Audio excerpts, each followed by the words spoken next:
Lines with your hosts, Cindy Gomez-Schempp, And Duke Gomez-Schempp. here on 88.1 FM, KPPPLP, Fargo Moorhead, where we are adding local color to your airwaves. And tonight we are going to be talking about extremist alliances with the Caravan. You know which ones I'm talking about, Duke, don't you? Oh, yeah. You know, we've been talking about him for a while here on 88.1 FM, KPPPLP. In fact, we've been researching this same cadre of people now for over 2 years. And let me tell you something, folks. Woo! Is it a gigantic network? I mean,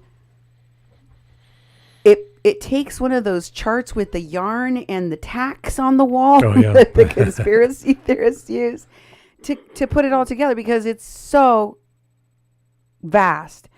And if I hadn't researched it, if we hadn't been following this for the past 2 years and change now, I would have thought it was a conspiracy theory, some crazy idea.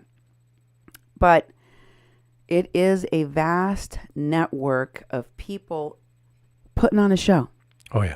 Literally putting on a show. Tricking us, using our emotions, tricking us into reacting. And they do it with social media. They do it with sock puppet accounts. They do it with, the manipulation of ads. That's partially what Robert Mueller is investigating. All of these people that have been indicted, some of whom have already been convicted and are going to jail for a very, very long time. Oh, yeah. And the latest, of course, is Roger Stone, a longtime Trump friend and ally. And as you know, we were following those stories and how they connected to all of this stuff that happened at Standing Rock and beyond. Now, we are showing you how these people are infiltrating the Caravan, manipulating the Caravan, exploiting the Caravan, raising funds off of the Caravan, politicizing this Caravan, exploiting the people who, for whatever reasons, felt the need to leave their country in these caravans that seem never ending, and which have been politicized around this border wall issue that our government was recently shut down over, and may be shut down over again. So we're going to take a deep dive into the whole, who are some of these groups. Tonight may just be part one of a series on this, because let me tell you something. I want you to get to know which groups are involved and how they're connected to the past movements and what we're seeing right now. That's what I want you to get, the connections between all of these things and why it matters. So tonight we are going to be covering a range of things. We're going to go back to the Women's March, and we're going to talk about what was going on in the Mission, Texas area, where the Somi-Sec camp / veterans respond camp that I told you about was being created down there and set up to be border support, asylum support, veteran support, and activist support area camps. And then we're going to talk about what connection there is. It's going to kind of go in a circle here. We're going to talk about the connections to one of the women that was at the Indigenous Peoples March, which you didn't know about. Her name is, I'm probably going to pronounce this wrong, Yonajda, oh my God, Yonajda Hill. Yonajda Hill. Yes, I think that's correct? I'm not sure, and if I'm wrong, I apologize for saying it incorrectly. I will strive to try to say it correctly. Anyway, she is the daughter of Louis Farrakhan of the Nation of Islam. We're going to talk about her. What is she doing at the Indigenous Peoples March? Yeah. I'll get to it. Hold on. We're also going to talk about how it connects back to Standing Rock. Yeah. How Yonajda Hill connects back. How Farrakhan, the Nation of Islam's granddaughter connects to Standing Rock. Wow. I'm going to bring that to you tonight. Also, I'm going to be bringing you more connections to the Women's March and the Indigenous Peoples March, and people that we've talked about are in the leadership of that organization that we're working with the Indigenous Peoples March, as well as the Women's March, Linda Sarsour and Tamika Mallory, both of whom are also connected to Farrakhan's Nation of Islam. And finally, we're going to be talking again about the Butterfly Sanctuary, the Wall area. In fact, Duke, would you mind if I start with Yonajda and then we go back to scene one sort of at the end? Can I move those? I know that I... No. Huh? What are you talking about? Like the very top start, the very top part of scene two? If I move... oh, you can't move anything. I'm sorry. Okay. It's just not going to work that way. Okay, that's fine. That is fine. We will start right there and we will bring it back. Okay. So, I wanted to thank all of you who have been sending me your messages, screen captures. I'd like to tell you that it takes me quite a while to collect this stuff. And if you send me links, they may be dead by the time that I look at them. They might have been removed. Sometimes I get really juicy messages, Duke. Oh my God, look at what so-and-so was saying about all the people you've been talking about on your show. And then I go to that person's page with the link you gave me, and that link is not there anymore. So that's why screen captures are great. And if you don't have one or don't know how to do it, you know, we could talk about it. I could PM me and I'll tell you give you some advice. Yes. Yeah. I'll tell you how to do it so that you can send me good information that I can have forever, right? That we can use. Because a lot of this stuff is lost. I'm going to show you an example of that tonight. And I want Duke to tell people how they can communicate with us and send us more information or support our work. Exactly. With pleasure. Mucho gusto. I'm going to start out with a little thing for the listening audience. You're listening to 88.1 FM KPPP LP Fargo Moorhead, adding local color to your airways. We're broadcasting on your radio dial at 88.1 FM here in Fargo Moorhead region. You can call us in our call-in line at 701-566-0917. That's because when we do these shows, we have to put our station ID at the top of every hour, so it makes it easier for me to clip that and move it to those portions as we do these 2 and 3 hour shows, and it's nice to hear it in that sort of way. You did do that, but I've ended up missed a piece of it, so I'm going to do it that way. But thank you, producer. Oh yes. You catch all of those little things. Regardless, as you heard, there's a call-in line. You can call it 701-566-0917, and it's actually a message line. I've got to quit calling it a call-in line. You can leave a message up to 3 minutes, and sometimes we use them on the air. And another way to get a hold of us is you can email Cindy at kpppfm.com or me, Duke, at kpppfm.com. Follow us on Facebook, 88.1 FM Fargo Moorhead, the People's Press Project of Mexi-Can, and you can follow Cindy on her public page at Cindy Gomez-Schempp. Let's see, what is our Twitter? Our Twitter is at media_PPP. That's another good way to send us information. What about YouTube? And YouTube, yes. We're uploading our videos to YouTube from the Facebook Lives. And then we're putting them on YouTube in a high definition, and it's Duke 1517. My YouTube channel is Duke 1517 because I've had it for many, many years and have all the different permissions to have long videos and multiple videos and all that stuff. So just kind of keeping it that way. And I have a Mexican Crossing Lines playlist that everything gets uploaded to. We try to get these shows up right after we do them on Facebook. We put them on YouTube, and then the webpage comes later. The webpage, kpppfm.com. That's our main radio station webpage, and you can go there and find all the articles that we've written. You can see all the shows that we've done. That'll have audio and video and sometimes links, sometimes not. And also you can comment. You can comment on each specific show and get a discussion thread going there. Also, we have a contact form on kpppfm.com where you can just contact us, and that's been another way people have gotten hold of us directly. And also remember, we're a nonprofit, non-commercial, community-run radio station. We really ask people in the community to make donations, tax-deductible donations, because we're a real nonprofit 501c3.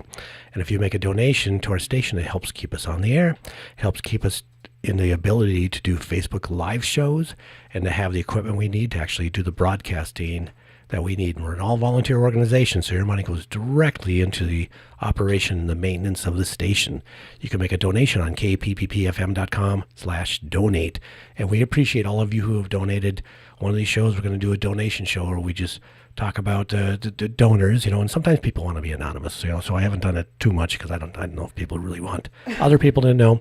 But if you make a donation, you want to be mentioned on the air, let us know, and we'll definitely mention you on the air. And we do appreciate all the support we get from people and all the information we get from people. As Cindy said, we've gotten lots of information. Some we're using on tonight's show. Some we use on the shows that we've done in the past. Some we have been banking because we're going to use it later. And she said, screenshots are great. Downloaded videos are great because things disappear. Sometimes we're sitting at night after we're done working and we get a video that comes in and it's like, well, I'll download that tomorrow morning, and boom, it is gone. And those have been really important videos, and a lot of times they disappear for a reason. So any way that you can capture a video and give us a link to some sort of storage that we can actually download it from, that would be very, very helpful. So thank you to all of you who are watching, who support us, who've been with us for all these years. There's people out there that are watching tonight. They've been watching and listening to these shows for years, and they have a wealth of knowledge of where everything came from and where it is going. Your analysis is superior to anyone who is watching any sort of commercialized news in this whole country when it comes to these issues. So I thank all of you for participating and supporting us. Dang. That's true though. We are all like a mind working together, crowdsourcing this information. It's true. Mm-hmm. It's pretty cool. And we couldn't do it without you. Exactly. We really couldn't do it. I mean, we couldn't do all that research ourselves. It's a symbiotic relationship because people want me to look into something, and then also it helps piece this giant puzzle together. You guys have done an amazing job sending us information and giving us all of these different pathways to follow. I go down the rabbit holes with you folks. Yep, I really, really that's do. for sure.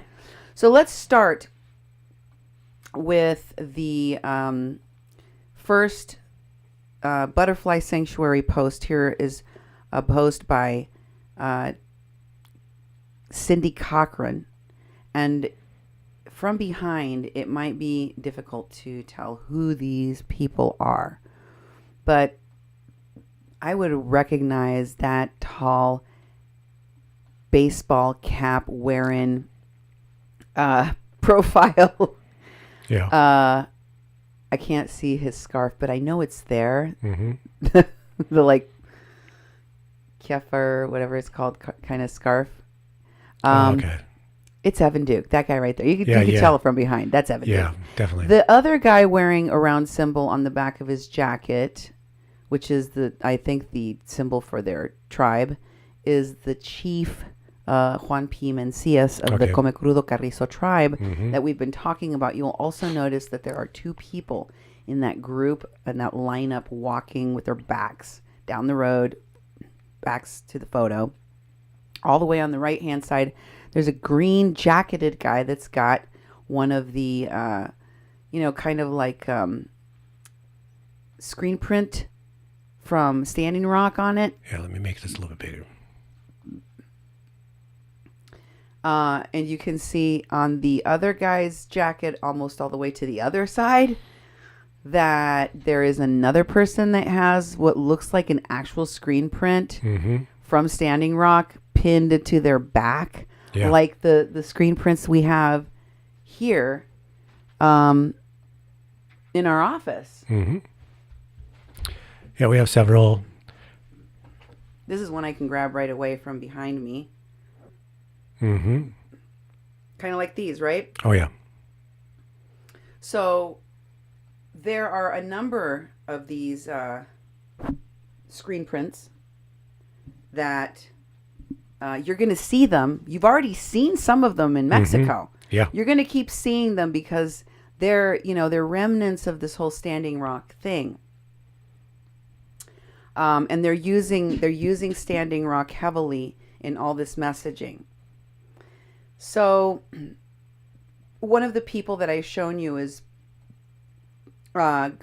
with Evan Duke in Tijuana, with Myron Dewey in Tijuana, which I could not understand. I kept saying, she has no background or skills in doing work finding missing and murdered Indigenous women. What is she doing? Trying to look for them in another country without even communicating with local authorities, which is the first thing, like 101 thing that you would do.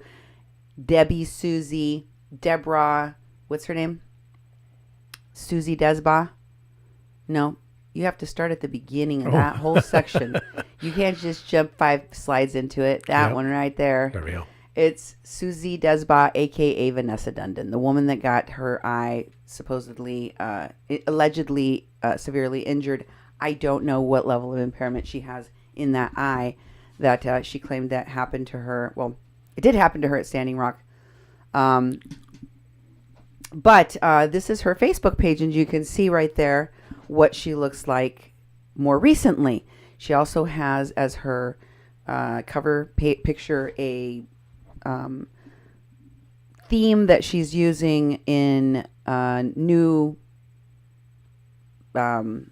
marketing for missing and murdered Indigenous people. And if you scroll down on that Facebook, it says right at the very top, she's the founder and of Murdered Flowers.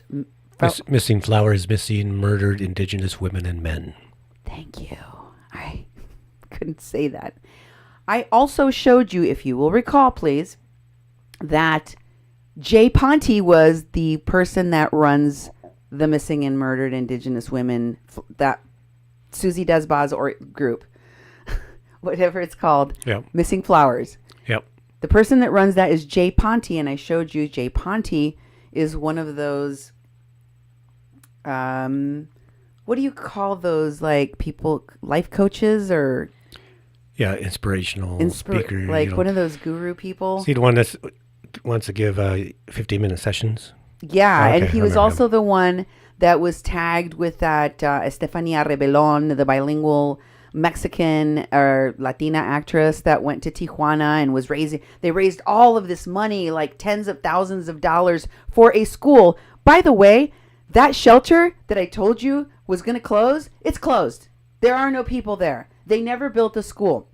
They had to have raised somewhere upwards of $50,000 for a school that was never going to be built. Nobody's followed up on that. What happened to it?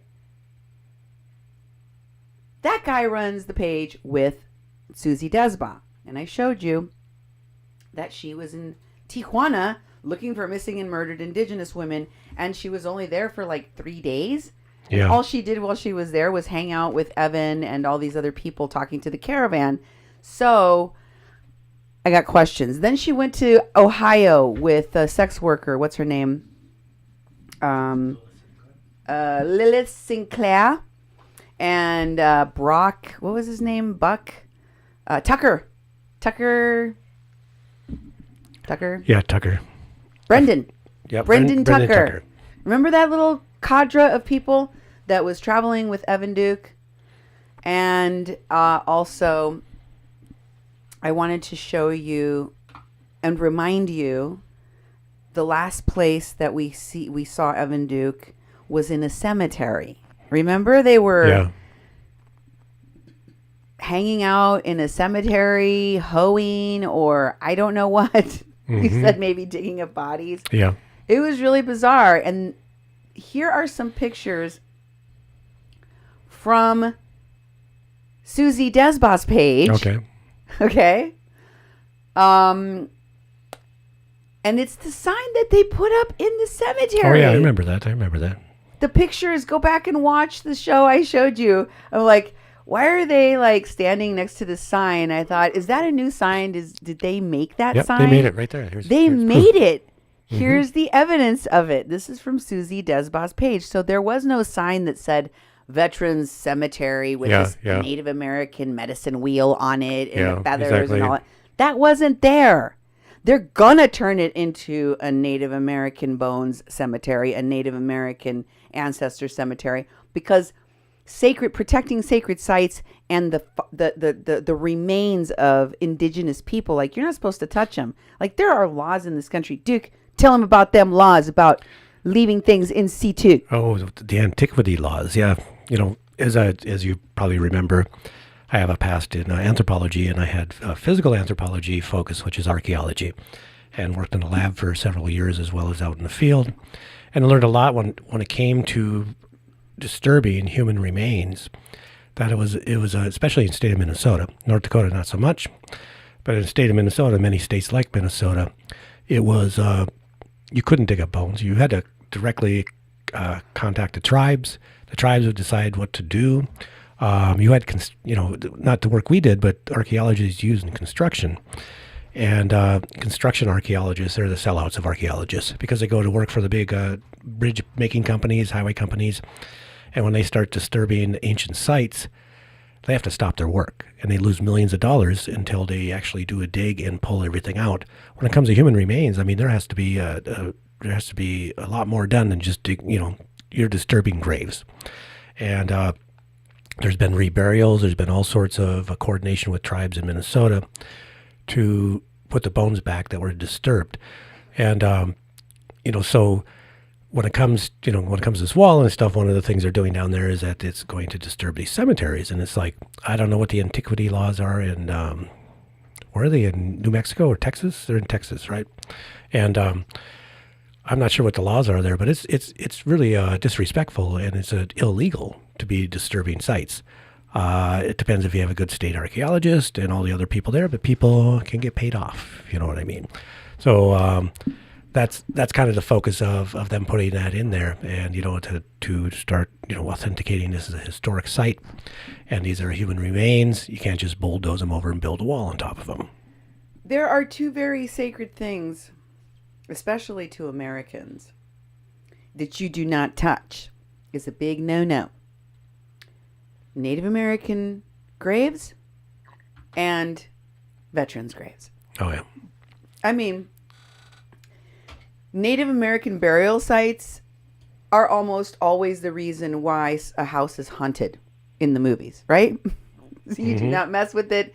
It's like baked into our memory as human beings in this country. So here's another one. Susie with Krista Mancias, who is related to the chief of the tribe, Juan P. Mancias. And here she is. She's the one drawing the medicine wheel and the feathers on the cemetery sign. That is placed in the cemetery, which, if you read the article I am about to give you a link to, did not seem to originally be a Native American cemetery, although some veterans that are Native may be in there. But there are also white people in there because it was a place to bury, I think, veterans of, I can't remember exactly. I'll have to show you when we get to that part. Here's the next one with Krista. And if you make it a little bit bigger, you can see Susie is in there, and that the woman from the Carrizo Come Crudo tribe in Texas is the same woman with the hoodie. Okay, yeah. As well as this post about the butterflies. Can you read this, dear? Sure, Susie Deborah is with Doug McLean and 49 others at Eulalie Village, January 29th, Mission, Texas. We now know that they're going to start building Trump's border wall in the lower Rio Grande Valley National Wildlife Refuge of South Texas in just a couple of weeks. They'll bulldoze a 150-foot swath of forest and cover it up with gravel, then build an 18 to 30-foot concrete wall with steel posts on top. The funds for this border wall were provided in the March 2018 omnibus spending bill, which allocated $1.6 billion for border walls and passed with bipartisan support. This wall will permanently damage and possibly lead to the closure of Benston State Park and the National Butterfly Center, which are important to economic drivers in the Rio Grande Valley and will forever end our dreams of restored wildlife corridor along the river. And then they're selling T-shirts. The wall will also be in the path of Eli Jackson Cemetery, which currently the Carrizo Camerico tribe of Texas is spearheading restoration and occupying space there against the removal of those laid to rest there, including veterans. Then it has a link to camp, a link to support the tribe by purchasing T-shirts. Please contact your members of Congress today and every day using the congressional switchboard, blah, blah, blah. The office of Governor Greg Abbott. Please share this information too, since so many people are under the mistaken impression that the Trump wall has not yet been funded. And then it has some hashtags in there, many of them, and then some photographs. Describe the photographs. There's a child with, I don't know what they're doing with their hand, grabbing something, in a place where there's grave markers. And another man to... The grass is pretty high. Yeah, it's been... I mean, it doesn't look like somebody has been maintaining the cemetery. Oh, no, it has not been maintained. It looks to me like they found an abandoned cemetery, adopted the abandoned cemetery, put some signs on it, and said, butterflies and bones. Butterflies and bones. Hashtag butterflies and bones. This is what's going to keep that wall. This is going to be our reason to protect the sacred that will give us the right to be here talking about the wall and talking about all this stuff. So, yeah. Duke, to prepare people for the "this is why I'm supposed to be here" speech. Yeah. And one of the people that has that history of being in this arena and being connected to the other group I'm going to talk to you about tonight, the Nation of Islam, is Yonazda Hill. And first, the very first thing I wanted to show you, because I think it's weird, because it just seems strange that she is talking about the incident with actor from Empire, Jussie Mollett, and conflating it with what happened to Nathan Phillips. It was just like a what moment? Because I was like, so I just realized that Yonazda was at the Indigenous Peoples March, and now she's tweeting about the alleged hate crime against Jussie Mollett that is, still being under investigation at this point. And she's conflating it with what happened to Nathan Phillips. And that's important for you to notice. It's important for you to notice when people do that, because you got to be like, what does this mean? And this is what she said. My prayers are with Jussie's I don't know how you say his name. Jussie's Mollett. Prayers. First MAGA hat kids disrespect Native Elder Nathan Phillips. And now MAGA hat white boys beat up Jussie and leave him with a fractured rib. Here's the thing though, folks. There are no pictures of the assailants. There is no evidence of what they were wearing or what they looked like, other than descriptions that may have been given by Jussie's Justice.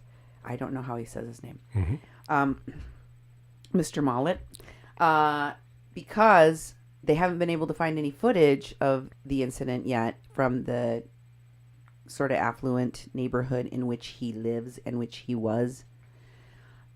And also, they have not been able to verify, because it was reported by the manager and Mr. Mollett that they were on the phone with each other at the time, and that he was like the witness, the manager was, that heard whoever was there say, "This is MAGA country."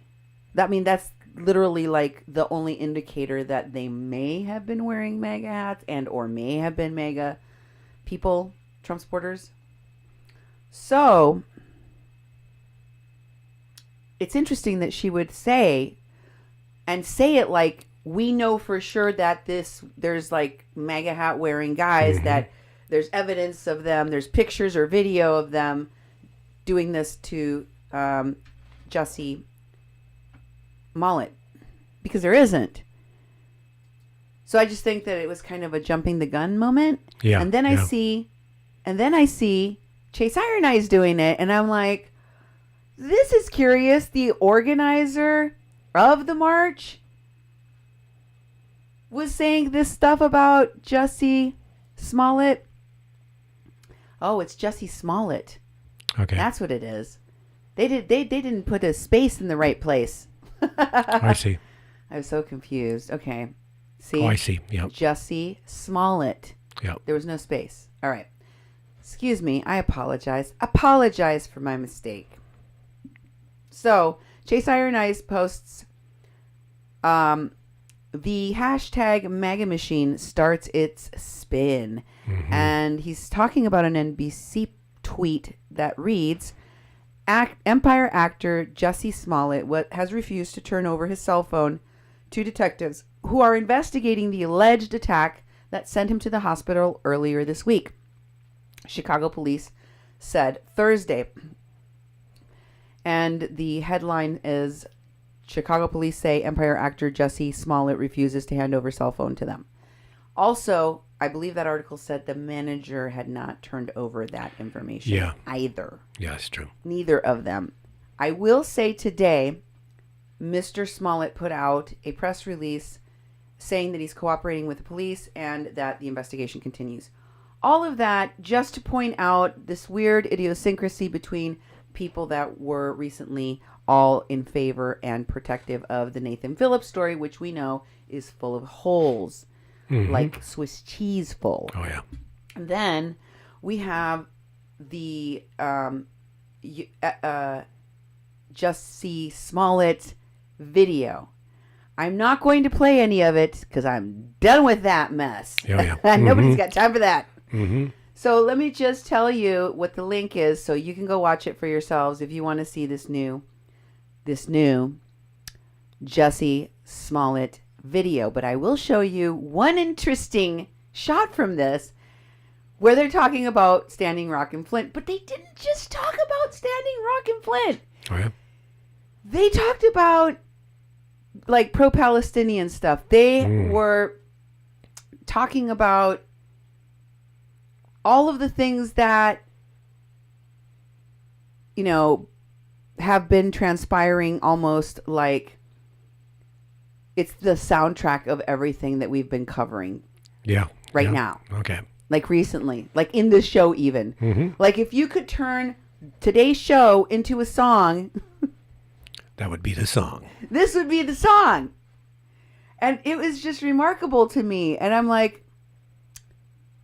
is this like when Prolific the rapper put out a song about Standing Rock and then he became a prominent figure at Standing Rock? They got arrested at Standing Rock. They went touring around the country singing that song that he wrote for Standing Rock?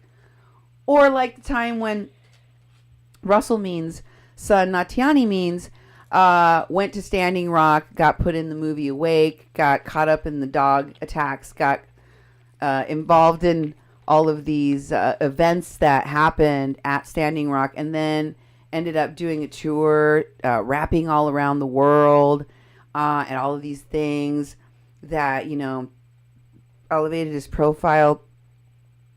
Like, what happened at Standing Rock was the jumping off position for their career. and so many others. And I am just wondering things out loud. That's all I'm saying. Anyway, I think that's totally true because, like I've called it earlier, the credibility, the street cred of being at Standing Rock.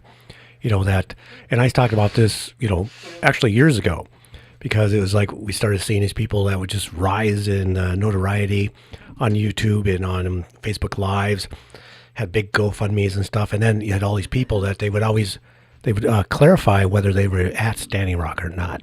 Well, I was never there, or I was there 4 times, or I spent 2 months there, and I started seeing this pattern of where all these people were like, "This is my credibility start-off point."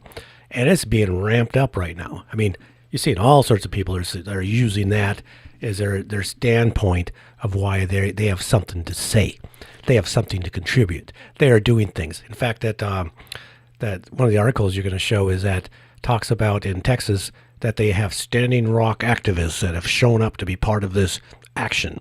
And it's like, oh, so it's nationwide known that you are Standing Rock activists, Forget about in water protector, which is used widely, So it's definitely being used and spun. You know how it's being used? It's like those Holiday Inn commercials where the person is doing something like directing air traffic, and they're like, "Do you know how to do this?" And they're like, "No, but I stayed at a Holiday Inn last night." Do you remember those commercials, Duke? It was a Holiday Inn Express. Oh, Holiday Inn Express, yeah. But they have all of these skills that they never had before, and suddenly they're doing something they didn't ever have any experience. They didn't have any skills and had no in it. idea to do it, and they're usually like difficult things. Heart surgery, and stuff like that. Yeah, and they're like, "No, but I stayed at a Holiday Inn Express." Just transpose that with, "I was a Standing Rock water protector." Yep. And you can then go on to be a politician, medic, a politician, a journalist, an expert in social justice. You can be a first aid giver of some sort in rescue missions. You can be the director of a nonprofit organization for youth. You can claim to be a Vietnam War, saw military service in the war, in Vietnam, veteran without actually being one. There's all sorts of things that you could just like suddenly do. If you were at Standing Rock, that's all you need. That's right. To be your cred. Mm-hmm. Well, Yonazda was also at Standing Rock. I don't know if you remember her being there, but she was definitely there. Okay. Yonazda Lone Wolf Hill. Lone Wolf, you'll see there is her name as well. And Yonazda, you missed Farrakhan. Yonazda Farrakhan. Here we go. Yonazda posted from her page Queen Yonazda Lone Wolf on Facebook on December 17, 2018. Hashtag repost at Louis Farrakhan. So she is tagging him in this post with at get _repost. And this is a retweet of Louis Farrakhan, as you can see from below. And it says, "The time has never been more ripe for a strategic relationship between the black, brown, Native American, and the poor of this nation and the world. The more we are organized, the more we can generate power to change reality. The more we unify, the more power we can generate to change reality." At Farrakhan. Hashtag Farrakhan. And there is a picture of Louis Farrakhan. And he is flanked by 2 people dressed in Native American regalia and garb. Clearly people that are supposedly Native American. And in the picture, it says, "When we fire the cannon our unity, we will put our enemies to flight." When we fire the cannon of our unity, we will put our enemies to flight. We're going to scare them off. Yeah. When we unify, our enemies are going to scatter. Okay? Yep. And I wanted to show you an article by Good Men Project. The article is titled Justice or Else. It is a Solidarity march, I guess. on the anniversary of the Million Men March. Muchas gracias. Mm-hmm.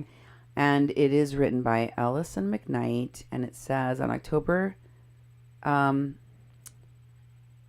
1995, there I stood on the Great Lawn in Washington, D.C., 1 in a million the other day.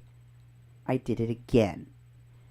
And I got to put on my old lady glasses for this part. Yeah.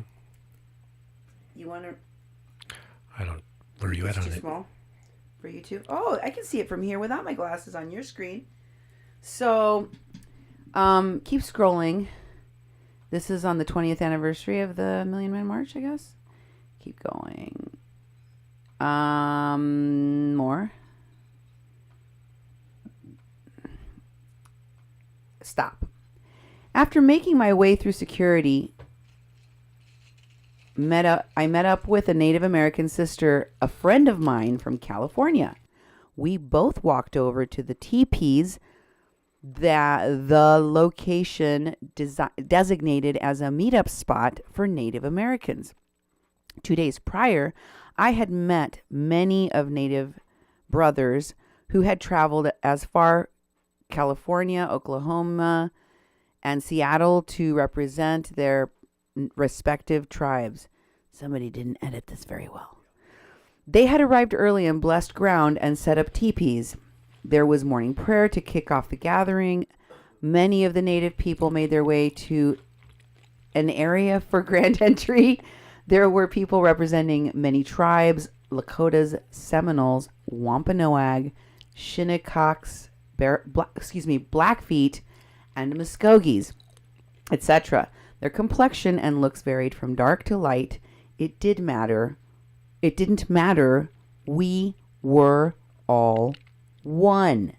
I felt a sense of great pride seeing my Native brothers and sisters from North America, South America, and the Caribbean in grand entry. Dressed in full regalia, they stepped with grace to the beat of the drums. You could feel strong energy in the air. It was a spiritual moment for sure.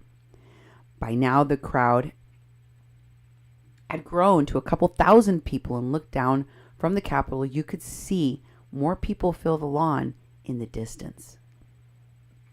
And then there's a picture, and then it's a tweet. And, okay, Native American speakers took stage to list their demands and promote to unity. Activist and organizer Yosanda, I'm saying it wrong, Yanajda Lone Wolf of Oglala Lakota Nation kicked off the Native Speakers segment. She called for African Americans and Native Americans to come together and unite, saying issues and struggles are the same. They are the same. Yep. I want to know how you feel about this, because, I have to tell you, the first time I experienced this, somebody tell me, like, our issues are the same, was when the pro-Palestinian group was at Standing Rock. Because I started to see pro-Palestinian people in the leadership of that movement, which I later realized was a lot of people that were pushing BDSM, or as they call it, BDS movement. Mm-hmm.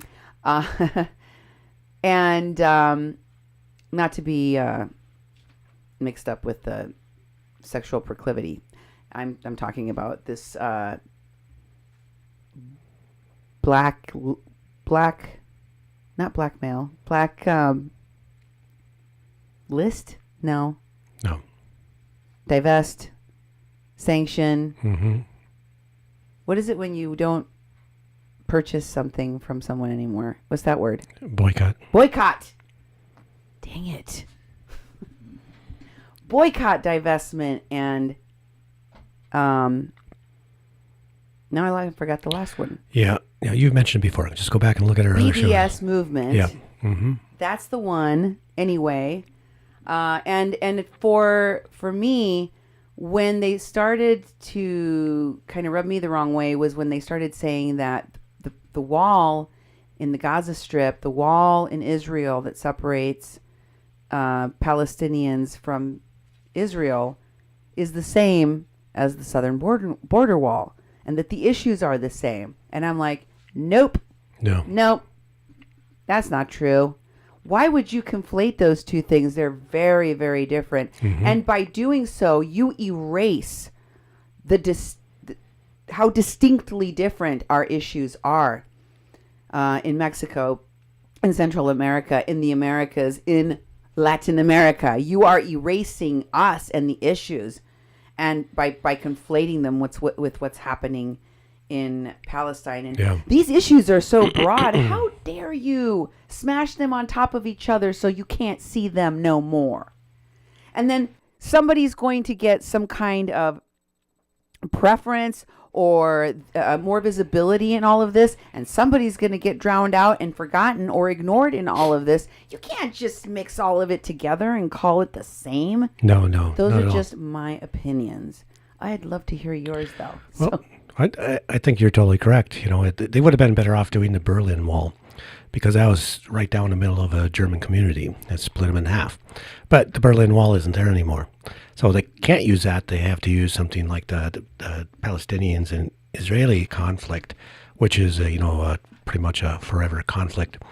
But this group, the idea that all these people are the same and the issues are the same, that comes from, it's really a white people's thing. I've heard that in the earlier marches I was involved in, because I've been doing organizing for, decades. And gay is the new black. Yeah, gay is the new black. No, it's not. There's always all this spin of usually from white people who want to, share in the leadership, or really take leadership is what they're doing. Usurp the leadership. Usurp it, and also to put themselves as one of the oppressed. And because then they'll have the right to actually lead things and make demands and all these sort of things. Yes. So I totally see that sort of statement coming from white people to try to include themselves, because we don't like to be held away from nothing. We got to be in the middle of it. We got to know what's going on. You got to be at the front of it. Yeah, we got to be at the front of it. We got to control it. And that's what I think about that stuff. And make no mistake, they are. But there's all of these other extremist alliances, like to the BDS movement. I put it on my paper: boycott, divest, and sanction. Boycott, divest, and sanction. And it is incredibly anti-Semitic, and so is Louis Farrakhan. And there's so many things about the things connected and the people connected to BDS movement that I have shown you that are clearly very anti-Semitic, very, very problematic. And no matter how many times this is brought up, these folks seem to just deflect it away. So I want to also bring in I'm going to go back to this article for just a minute. Make sure that we finish reading the important parts. It says, Yonazda Lone Wolf of Oglala Lakota Nation, saying these things are the same. She was followed by Elder Chief Ernie Longwalker and warrior women who talk about historical ties that African Americans and Native Americans share. Yassi Ross, a young Blackfoot, spoke on rescinding the papal bull and doctrine of discovery. Hey, they did that at Standing Rock. Yeah. Many in the crowd, who'd probably never seen a Native American up close, stood silently silently listening to each speaker. They really need an editor over there. Yeah. The native speakers were followed by Latino speaker Abel Muhammad spoke on the need of the gathering to reintroduce ourselves to each other to gather for justice. Emia Lozano spoke on the need of mass deportation of Latino people. Are you catching this? Mm-hmm. And release of political prisoner Oscar Lopez. Many of the Latino speakers all shared the same view that they are indigenous people as well. Well, we are. But we ain't, the same. And we don't have the same issues, the same traditions, not the same. Not the same, okay? Many speakers followed, and breaks in between showed images of crowds on huge screens. First subject, Minister Louis Farrakhan was the last speaker of the afternoon, and he did not disappoint. Oh, yeah. First subject Minister Farrakhan tackled was the lack of respect for indigenous people. The minister said these people are not the Redskins. They are not mascots for football teams, but indigenous people of the land. He told black people in attendance that they could learn a lot from Native Americans, such as family life and respect for women. He said Native Americans could learn business from African Americans. He talked about this generation stepping up and becoming leaders in the community. He spoke on the need to stand to put an end to the police brutality and murder of people of color. The minister went on speaking on various issues as the crowd clapped, cheering, and shook their head in agreement. He closed out his speech, challenging everyone in attendance to go home and do the work in the communities. We got any more in there? That's all? I'm sure. Okay, let me see if there was something else. Okay, this is another important part I wanted to read. Justice or Else had women who played a heavy role in organizing Yeah. and promoting the event itself. In 1995, there were powerful women like Maya Angelou, Rosa Parks, that's misspelled, it's Maya Angelou, Yeah. Rosa Parks, Betty Shabazz, who spoke to over 2 million black men. Many of those great women have passed, and this gathering, the women involved did not disappoint. Women like Carmen Perez, Tamika Mallory, Yonazda Lone Wolf, Warrior Women, and Linda Sarsour captivated the crowd with their speeches. These women represent the next generation of great women leaders in black and brown communities. Okay? Mm-hmm. Let's scroll down. That's it. That was the end. Okay, great. Now, I want to show you... Oh, darn. Can you pull up the next one, please, for me? Sure. All Hip Hop. This is from All Hip Hop. And can you read that title there? Jonas da Lone Wolf, Floris White Bull, and Waste Win Young discuss the plight of indigenous Native Americans. That is correct. And if you scroll down the page more, you will see. So in this picture, you have those three women that you recall. Floris White Bull was in the movie Awake with Myron Dewey and Josh Fox. And there's nothing below there, honey? Yeah, I was just going to the top so I could read their names. Oh, I see. And Washday Wee Young. If you don't know who these women are, you're going to hear it in a minute. So I'm just reminding you, Floris White Bull is the one that's from that movie. If you look, and it says here that right now, this was back from an article that was published on October 16, 2016. Okay. October. Just remember what was happening. That was right before the November 20 attacks with the water cannons and all that stuff. Okay. And it says right now, Native activists from 500 international tribes are trying to prevent the Dakota Access Pipeline from being built through the sacred land and water sources. The 1,100-mile oil pipeline is being constructed by a group of major corporations led by Energy Transfer Partners and would go from North Dakota refineries in the Gulf Coast. Activists and then the land feel it is an absolute danger to the entire population's water supply. The flight has proven extremely difficult, especially from a legal perspective. There's been court battles lost, but the war goes on. Even Obama stepped in to help momentarily halt the moves by Energy Transfer Partners. Other celebrity supporters include Pharrell Williams, Alfre Woodward, Mark Ruffalo, Justice League stars Ben Affleck, Ray Fisher, Gal Gadot, Jason Momoa, and Ezra Miller. Leonardo DiCaprio, Shailene Woodley, Riley Keough, Susan Sarandon, and more. All hip hop's Chuck Creekmur has a special conversation with all three of these women. Yanazda, Flores White Bull, Watch Day We, and here's a clip of that.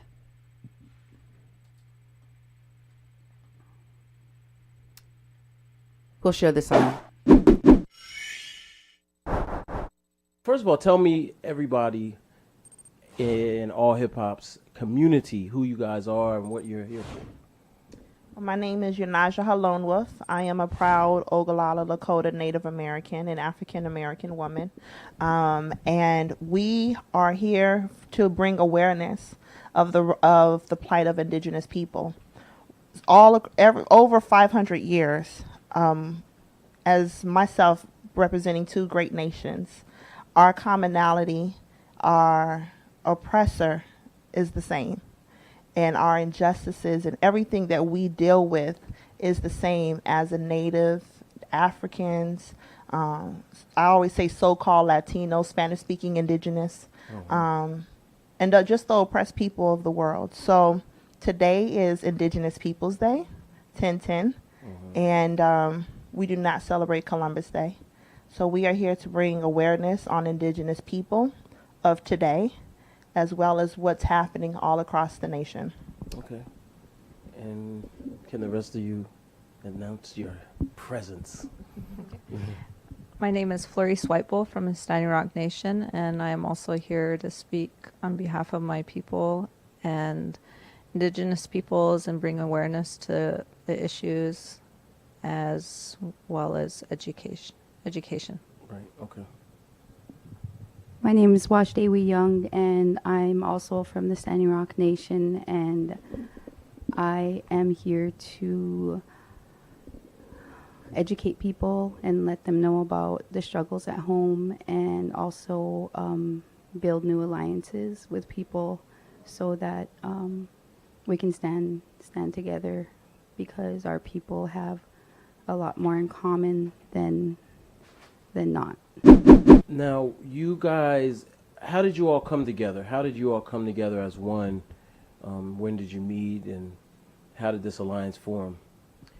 Well, my late mother, Juanetta Lone Wolf, she used to work with the American Indian movement, but she also worked for Muhammad Ali, and she was his public relations director. So with her PR work, she also helped do the publicity for the longest walk, which was from from Alcatraz to Washington, D.C. That's where she met Russell Means and a lot of Dennis Banks and so many other phenomenal people. And by being her daughter, I just continued on with the work. And Russell Means was a phenomenal, like an uncle figure in my life, and just a phenomenal, fearless leader. And so I ended up meeting his wife, widowed wife, Pearl Means. She connected me to Phyllis Young, who was a tribal council leader for Standing Rock at the time when I met her. And she is one of the, a phenomenal leader and organizer. So this is Washday We, Phyllis Young's daughter. And Flores is from Standing Rock, who is her friend, as well as Natani Means is Russell Means' son. And Keith IMC, I met him last year for 10/10. He came and heard about it and said he needed to come. So I think that when we have all connecting through the leaders of yesterday, and we are the future generation of those leaders from yesterday, from the 60s and the 70s, and the movement has brought us together. That whole area, the unification of Black and Native people is so phenomenal in regards to the nation that could be built with it. And so since this unification, our common oppressor, Washichu, we say, or the white man, basically was, or for our former slave masters was like, okay, we got to keep the slaves here next to us in the urban community, right under massa, and let's take the Native Americans further removed away from the Africans, because we can't let them unify, because their power is so intense, and the knowledge and the customs, everything is so similar, all the way down to the beadwork and everything is so similar. So they had to separate. So right now in America, 89% of African Americans have Native in their lineage. That's a long lost family. So many people have Native in their lineage because their ancestors were forced to remove themselves out of Native communities or vice versa. And they were forced to either say black, white, or other. They was not allowed to say. So for me, I always say, I am a survivor of so many Native and black. My mother was full blood and my dad is black.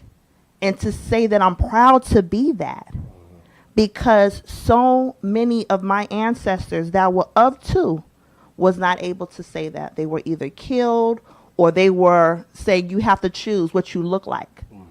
You see my beautiful melanin skin.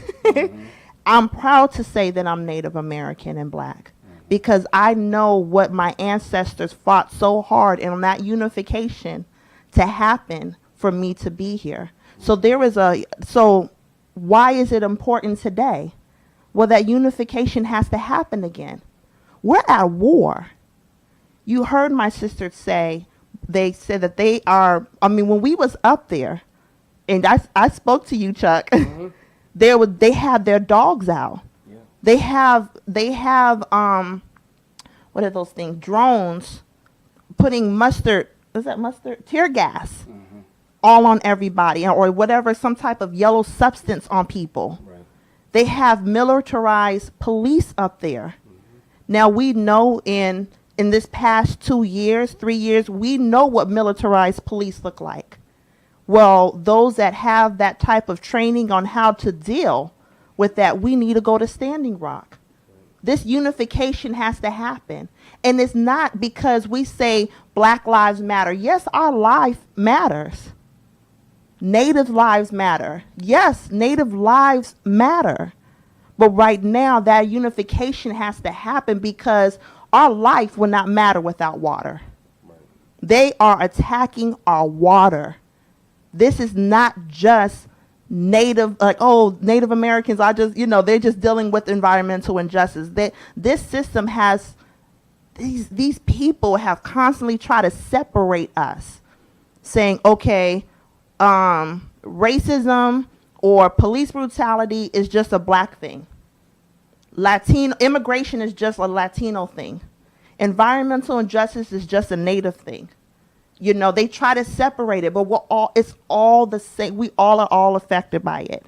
And this is that time where we have to unify again, just like how our ancestors unified to escape slavery. So when black people say, I got Indian in my family, that's usually true. It is very true. It's because 89% of African Americans today have Native in their lineage, whether it was, and when you hear like, well, my grandmother was a Cherokee princess. She probably was beautiful, but she wasn't a Cherokee princess. There wasn't that, but she was probably very beautiful. But that just goes to show how distant even though we became, as African people, we became forced, kidnapped from our homeland of Africa. Then we come here and join with the indigenous people of this land. And then we're forced away from that family. And then we're right next to Massa. And then we're like, man, so I want to go back to Africa. Well, guess what? First, before you go to Africa, get to the tribe that helped our ancestors move away from the slave master. That's also your family. So we are connected all the way for the indigenous people of this land, all the way back to the indigenous people of Africa. Can I answer that and you can add on? Okay. You know, when we look at the Dakota Access Pipeline, the funders that are funding this pipeline are the banks. Chase, Wells Fargo, TD Bank, SunTrust Bank. God, I could go on and on. Bank of America. I want to make sure we're calling y'all out. But Marathon, Sunoco, Gasoline. These same, and it's over 50 banks internationally. These same funders are also funding Hillary. Now, Bernie Sanders was, when he, on his campaign trail, he went throughout Indian country. Even after recently, he was in solidarity with Standing Rock in Washington, D.C., at that march in solidarity. Jill Stein was out there with us in Standing Rock, and there was a warrant out for her arrest for that, and you know she's running for the Green Party. So it goes down to whoever is not talking about the Dakota Access Pipeline, then those politicians are bought, all the way down to the senator, state representative, Congress, all of the people that are not talking about the Dakota Access Pipeline, then they are sold out, they're sellouts. Do not vote for sellouts. And that's what I have to say. When I was in Standing Rock, to actually see these bulldozers and these people standing there next to the bulldozers, these workers are just nonchalant and they looking at us like we are not human. It reminded me of what I could imagine what our ancestors were feeling when they was amongst the slave masters, not looking at us like we were human. So Birth of a Nation, it's very timely, because that's exactly what so many people are still looking at people of color today, in regards to that we're nothing. Okay, that was a lot to take in, I know. Yeah. And that's a 40-minute video. We'll share the link for the YouTube video in the comments of the show, so you can go watch the whole thing for yourself if you want to. And you should go watch the whole thing so you can see. You'll notice in one of the parts that she says that 89% of black people in America have native blood. Mm-hmm. Did you know that? No, I didn't. I had never heard that statistic. I don't know where it came from. But there was a lot of messaging in there. Did you catch the messaging? It's important that you pay attention to what she was saying. I don't think that all of that stuff is necessarily true. I have a hard time with the framing of it, that these groups all are the same and they have the same issues and everything is the same, and we have to have a united front against the white man, because it's a very kind of adversarial stance, in my opinion. But here is another article in which she talks more about her background, which I thought was very interesting, called I Love Ancestry. And it talks about her activism and her heritage as a mixed Black Oglala Lakota. And in this article, which we will share the link to, of course, so you can go check it out for yourself and read all about it, it goes into her mother, and she says, it says, Yanajda's mother was an Oglala Lakota social activist, youth counselor, and motivational speaker who was also part of the American Indian movement. Like the people that she was connected to, Dennis Banks and Russell Means, that she talked about in the video we just watched. And it says she worked with Muhammad Ali, the mother, the Nation of Islam, that's Farrakhan's group, as well as with the Honorable Minister Louis Farrakhan, to bring closer relations between Black American and Native American Indian communities. And her father was the fine artist Thaddeus McCall, a Black American from Brooklyn, New York. Her grandfather is the world-renowned minister Louis Farrakhan. As a young child, Yonajda stood by her mother and grandfather side, speaking to the hip-hop nation. She often remembers when her grandfather said that one rapper's song, she's talking about Farrakhan, Yeah. that one rapper's song is equivalent to 5 of his speeches. Wow. Yonajda feels very strongly about her responsibility to use her music as a mouthpiece to educate and uplift young people. The Queen, as Yonajda is also referred to, has driven herself in the industry, beginning choreographing for BET's own Teen Summit, Planet Groove, and soundstaged to opening nationally on the Wu-Tang Clan's 8 Diagrams tour in the winter of 2008 and 9. And along the way, she performed with many other artists from Lloyd, Genuine, Method Man and Redman, Jurassic 5, Christina Aguilera, and many more. So, folks, she's an entertainer. A lot of these folks are. I just pointing this out. Oh, yeah. I just pointed it out. And here is an interview that she did. Did you want to comment at all on what she said? Did you have any thoughts? Because you were kind of making faces. Oh, that she sounds really crazy. You know, the whole connection to Louis Farrakhan. You know, I hadn't heard that till you brought this up. You know, I a long time ago. You know, you read some of these things, and that surprised me. And I thought, why aren't they ramping that up? You know, in their propaganda that they put out. But you know what? And you know, I'm not going to comment too much about the ancestry, you know, of indigenous people and slaves, you know, but I'm sure there is, but 89%, I mean, that's a really high number. I mean, that's like, no. She said, I didn't play that clip, but what she said later was it's 89%. But in the clip I played, she said almost all African Americans have Native American descent. That's right. So, yeah, I don't have much more to say. I'm just learning about her, and you've got some more material on her, and I'm just thinking that she's, I don't know, I don't see her with much credibility. And the two women sitting next to her, they were stone-faced.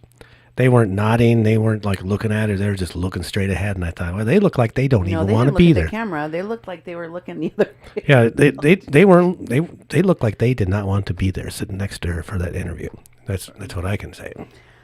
Well, I mean, it's all speculation, right? Yeah. We're just speculating. This is our opinion. Obviously, that it's our emotional reaction to it. Of course, we always want to hear what you have to say about it as well.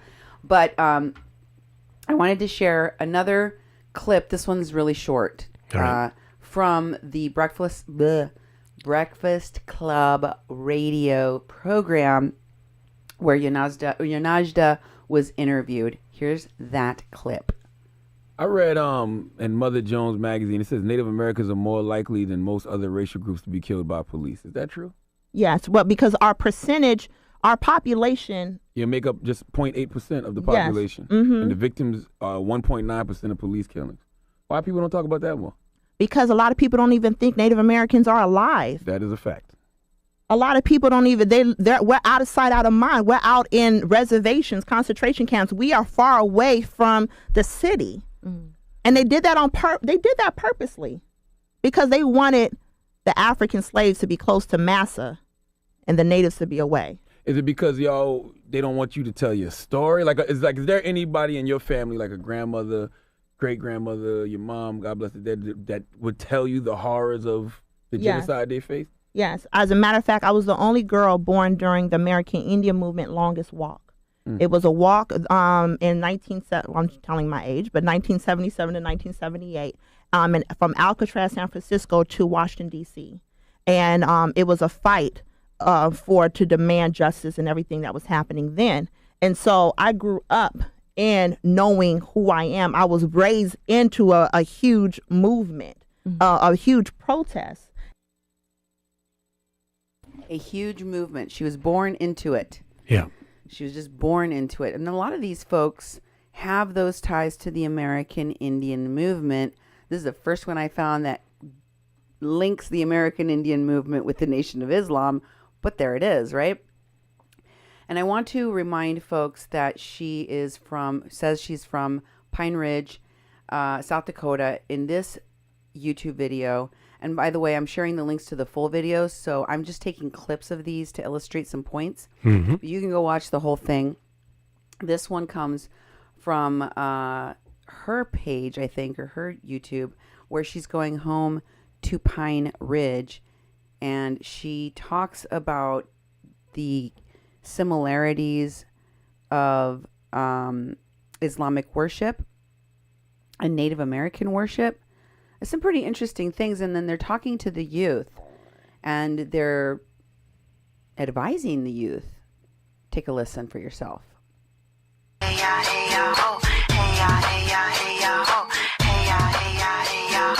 are heading to Pine Ridge, South Dakota. This is a second home to me. My mother was full-blood Oglala Lakota from Pine Ridge, South Dakota. My father, Thaddeus McCall, is from Brooklyn, New York. So my late mother, Juanetta Lone Wolf, was born and raised here. Pine Ridge, South Dakota is the poorest community in the United States. 89% of the people are unemployed. My family, my ancestors from this tribe are a warrior, descendants of warriors.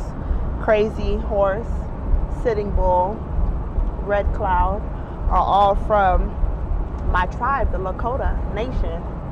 So we're going home, and you're going to be coming home with me, for all those that's watching.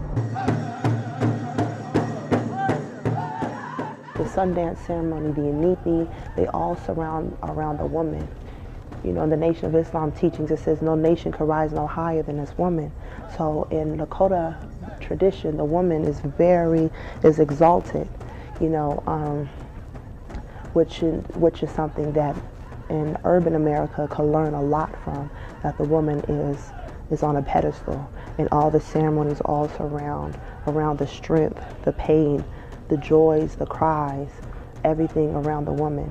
And so the men praise that because of the fact that we're able to give birth, and we have 9 months of giving birth. So if we look at the Inipi, it looks like the womb of Mother Earth, or the womb of the mother. So, and then just like in Islamic traditions, you know, when we do salat, we have to go down and humble ourselves when we do salat. So even when you go in here, it's kind of like a representation of salat as well, because you have to go down. You have, when you get on your knees and go down, that you're humbling yourself before God. When I come here and see this, it reminds me a lot of our neighborhoods in the inner cities. I think that it's really important for you all to realize that the people that are going to lead, the community out of whatever struggle that they're in right now are you and your peers, because you are the holders, you are the keepers of the culture. You have the duty to hold on to it, because we need that medicine. So that was the advice they were giving the Native youth. And then I wanted you to see how she was connected to Standing Rock, because she was at Standing Rock, Duke. Yeah. And she was there on the day that the dog attack happened. Okay.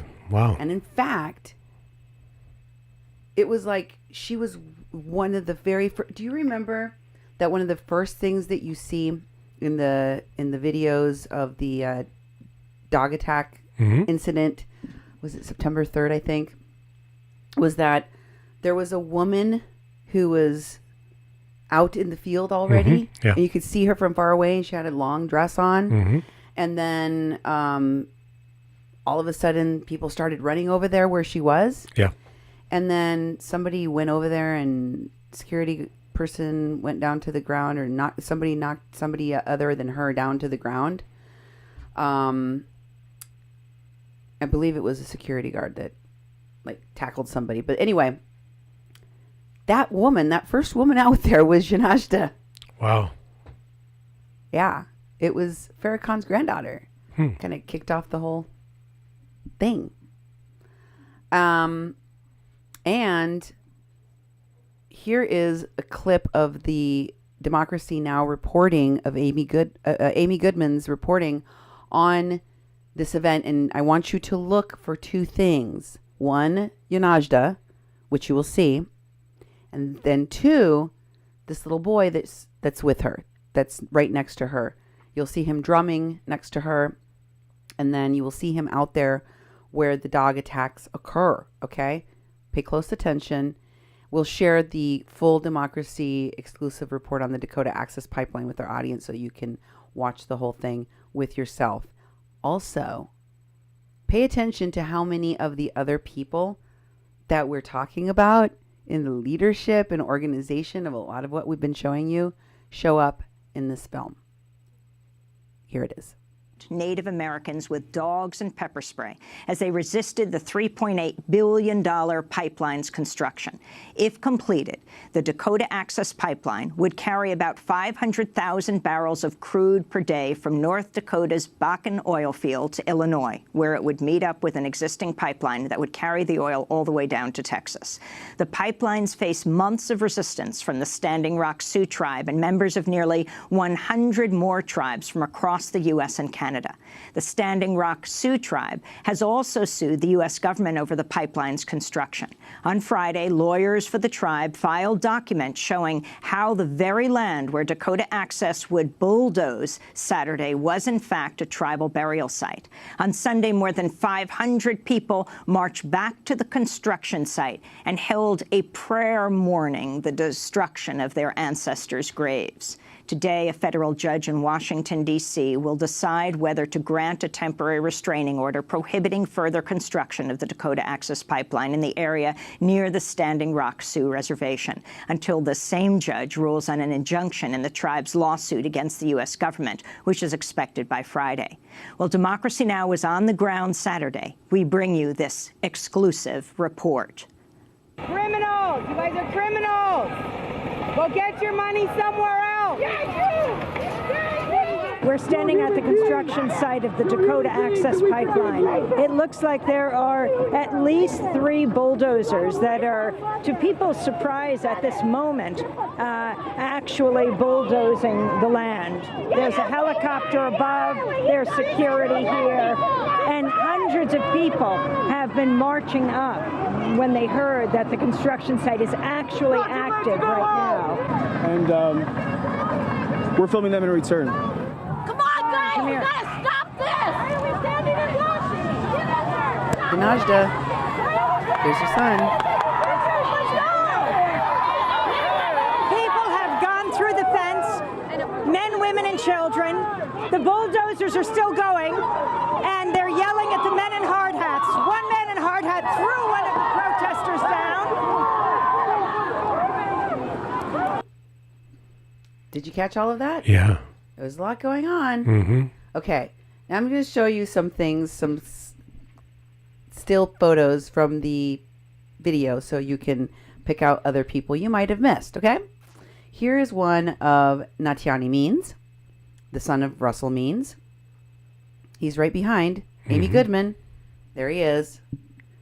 Next, here is Louis Grassrope, one of the headsmen.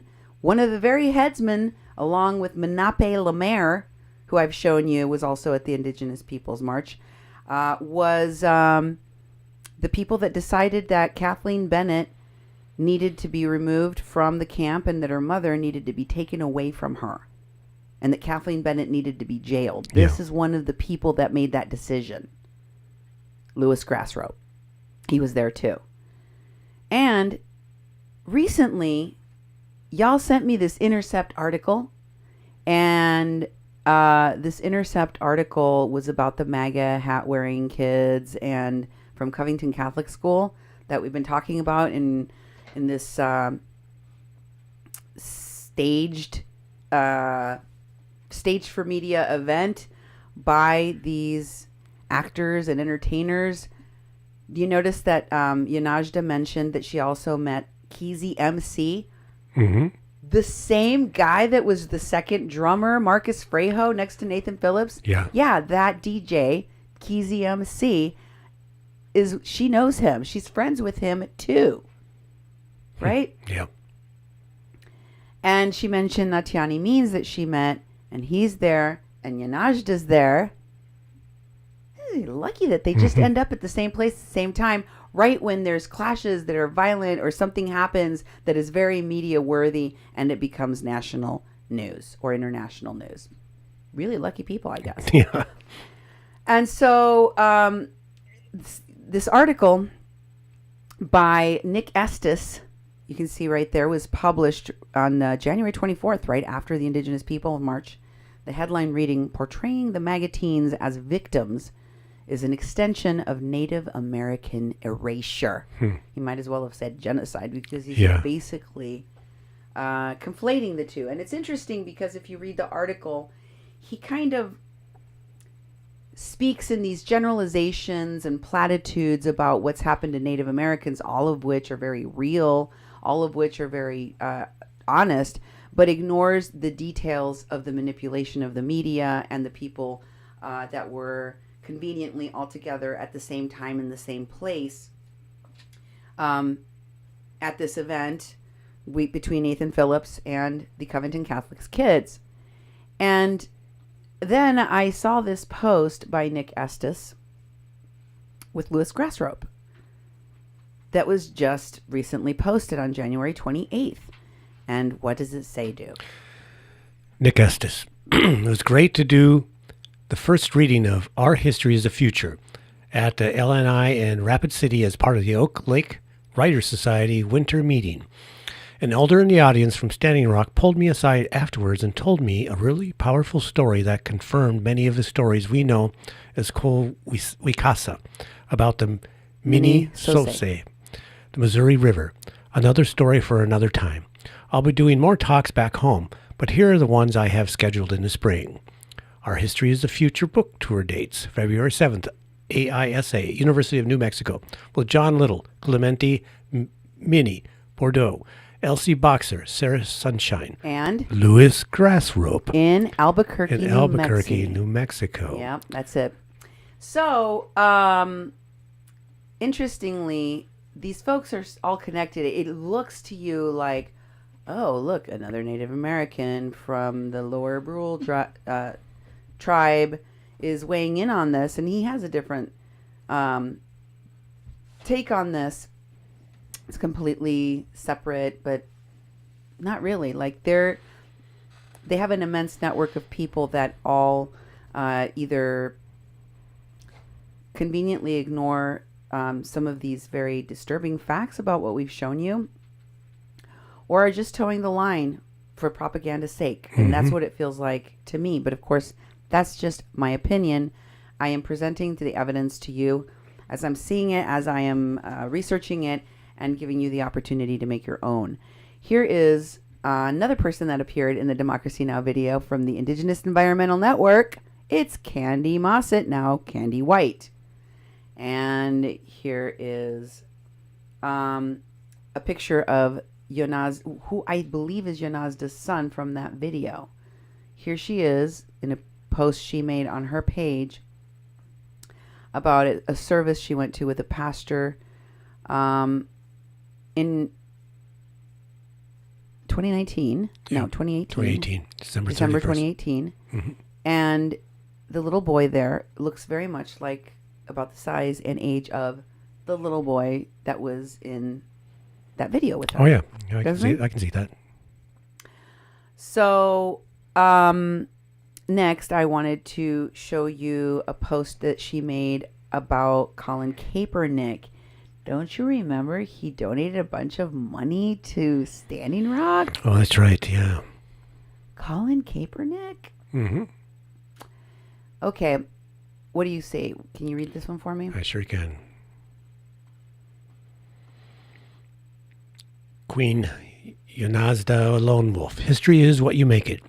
And today we changed what we used to be.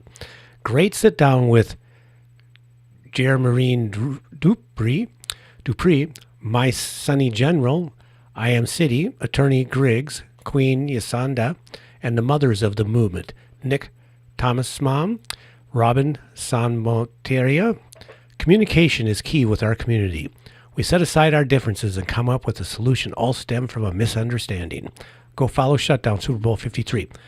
Kaepernick 7 has sacrificed it all for our generation, and the ones to come when you become responsible. Now we can sit down with Keisha Bottoms. Shirt provided by I'm Katali. And a bunch of hashtags. One of them being shut down Super Bowl 53. And then here's the shot. So they were, in solidarity with Colin Kaepernick, and she's right there up front. Mm-hmm. Okay, next, I wanted to show her another one of the posts with some more hip-hop artists. She really is, very well connected in the entertainment world. She posts here, 3 the hard way at, I can't read that, Baba_ip_7. Yep. My son, hashtag soul not for sale. For the culture, we had followers before the internet. And here she is with WPLC lawyer, Intercept panelist, BDS movement, ally that went with Linda Sarsour and Tamika Mallory to Israel with Chase Iron Eyes, Red Warrior Camp leader, and Bernie campaign liaison, Tara Houska. Yep. Everybody. Hey. There she is with Yanajda. And then we have her with Congresswoman Deb Haaland. Wow. Remember? Yeah. That the other organizers of the Indigenous Peoples March, now known as the Indigenous People Movement, that were heavily sharing the propaganda about Nathan Phillips, were all given security by a group of motorcyclists. Yeah, the Red Rum. That includes non-native people, all of whom it's okay for them to dress up as native people. Just if they some, want though. to wear headdresses and such. They can make them Red themselves. Rum? Yep. Well, here she is with one of the motorcycle. Oh, wow. Yeah, there she is with the Red Rum people. And that's not all. Here she is posting about Tamika and Linda Sarsour on her page. And she says, repost of Tamika Mallory's. And this is what the repost is about. The Women's March. I told you they were connected. Yeah. Yes. And remember I told you that Tamika Mallory and Linda Sarsour were at the Indigenous Peoples March. And they were coordinating, standing out front, putting people on the stage, including Tara Houska, including Chase's daughter. Yeah. Like they were on the podium with them.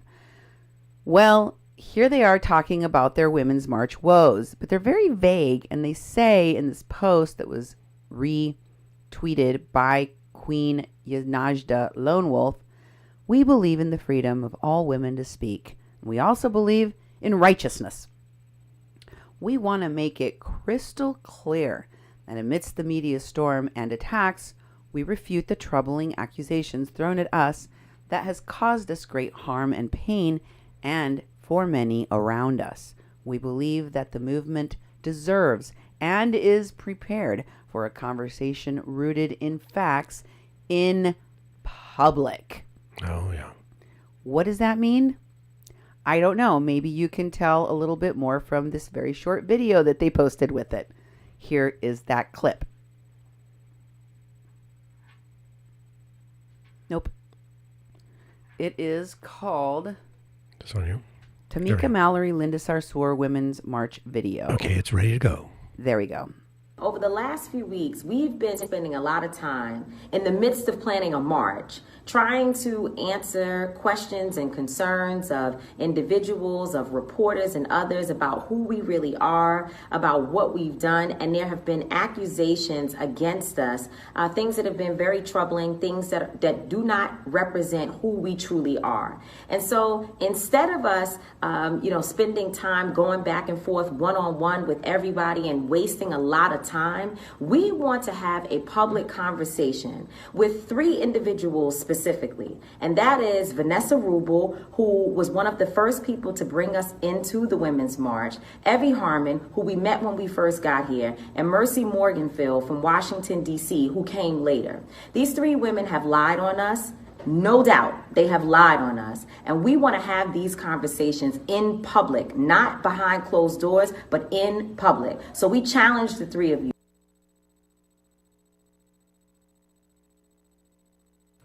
Say that again. So do you understand now better what the problem is? What are they talking about? What are the accusations? What is the beef about from that video you just watched? I can't either. I don't know. I was sitting here thinking, did they address it? Did I miss it? I don't understand what was said, and you asked me a question. I thought, I don't know, and I was scared to say anything because I didn't get it. Well, oops. No, I don't get it either. It's not gettable, I don't think. Did you get it? Did any of you out there listening, watching, did you understand what that was about? No. And I think they left it purposely vague for a reason, which is that they don't really publicly want to address this. This has been going on for a long time. I've told you. Remember I told y'all to go read that tablet article? Yeah. And I said, don't make me read it to you because I will. Yeah. I'm going to read part of it to you tonight. But first, I want to go back in the script a little bit and show you what Yanajda Hill posted, a second Facebook that she posted. This is her second Facebook page, excuse me. Not the Queen one that we were just looking at. So if you want to go check out that page, it's for her Hip Hop Foundation. It's got the background on there. And this is the page that she posted a tune-in with Tamika Mallory on The View. Okay. And that's a slide that's right above that one. And you can see she calls Tamika Mallory her sister and her sis, and also tags her there, friends, very clearly. Yeah. So, although I have not shown you them together, they definitely have been and are. And here is part of that tablet article that I told you I was going to read to you a little bit from. All right. It is a long read, but it is so important. It is so chock full of information. It is so thoroughly researches this issue and gets it from every angle. I have read piecemeal all sorts of things about the woes of the Women's March and their leadership and the allegations that are being made, both financially, about all of these shell type of organizations that they've put all of these different funds into that they're not being transparent with, the basically stealing of the Women's March platform from other women, the anti-Semitism, the rumors, the Nation of Islam being involved, all sorts of things. And none have so comprehensively tied together everything that there is to know really about what's going on with the Women's March than this tablet article. So I highly, highly, highly suggest that you read it. But I'm going to read you a part of it now. Some of the juicy tidbits. Maybe it will get you interested. It was there that, as the women were opening up about their backgrounds and personal investments in creating a resistance movement to Trump, Perez and Mallory allegedly first asserted that Jewish people bore a special collective responsibility as exploiters of black and brown people, and even, according to close secondhand source, claimed that Jews were proven to have been leaders of the American slave trade. Full stop. Okay, now, I want to stop there for a second to say this. This paragraph is referring to the moment that this group of people met for the first time to go, what do we do next? Right after they had their very first successful march where all the women showed up. Okay. Like, what are we going to do now? So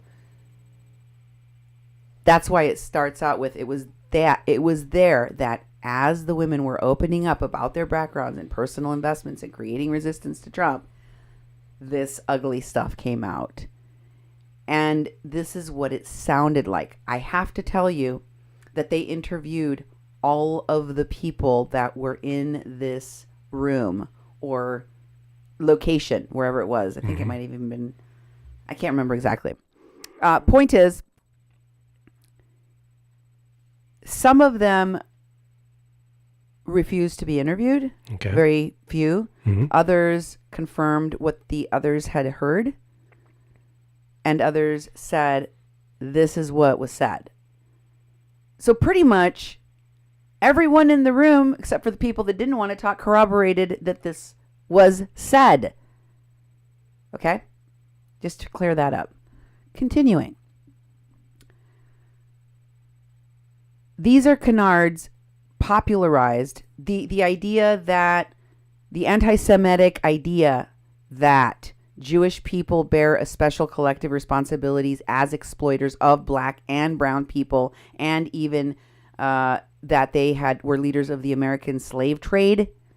Those are canards that are popularized by Louis Farrakhan's book, The Secret Relationship Between Blacks and Jews.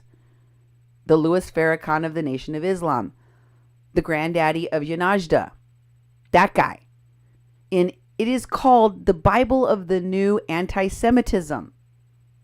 That is how anti-Semitic that book is. It's called the New Bible of Anti-Semites. Wow.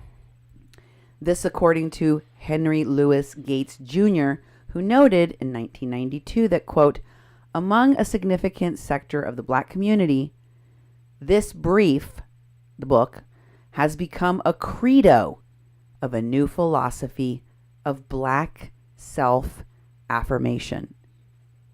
Black self-affirmation through anti-Semitism. Did you ever imagine such a thing, Duke? No, I have not. It's weird, isn't it? Mm-hmm. That it has to come at the expense of Jews. Like, yes. Can't you have black self-affirmation without that? Can't you have Native American affirmation without, like, melding that and the pro-Palestinian BDSM stuff? Like, what's going on? Yeah.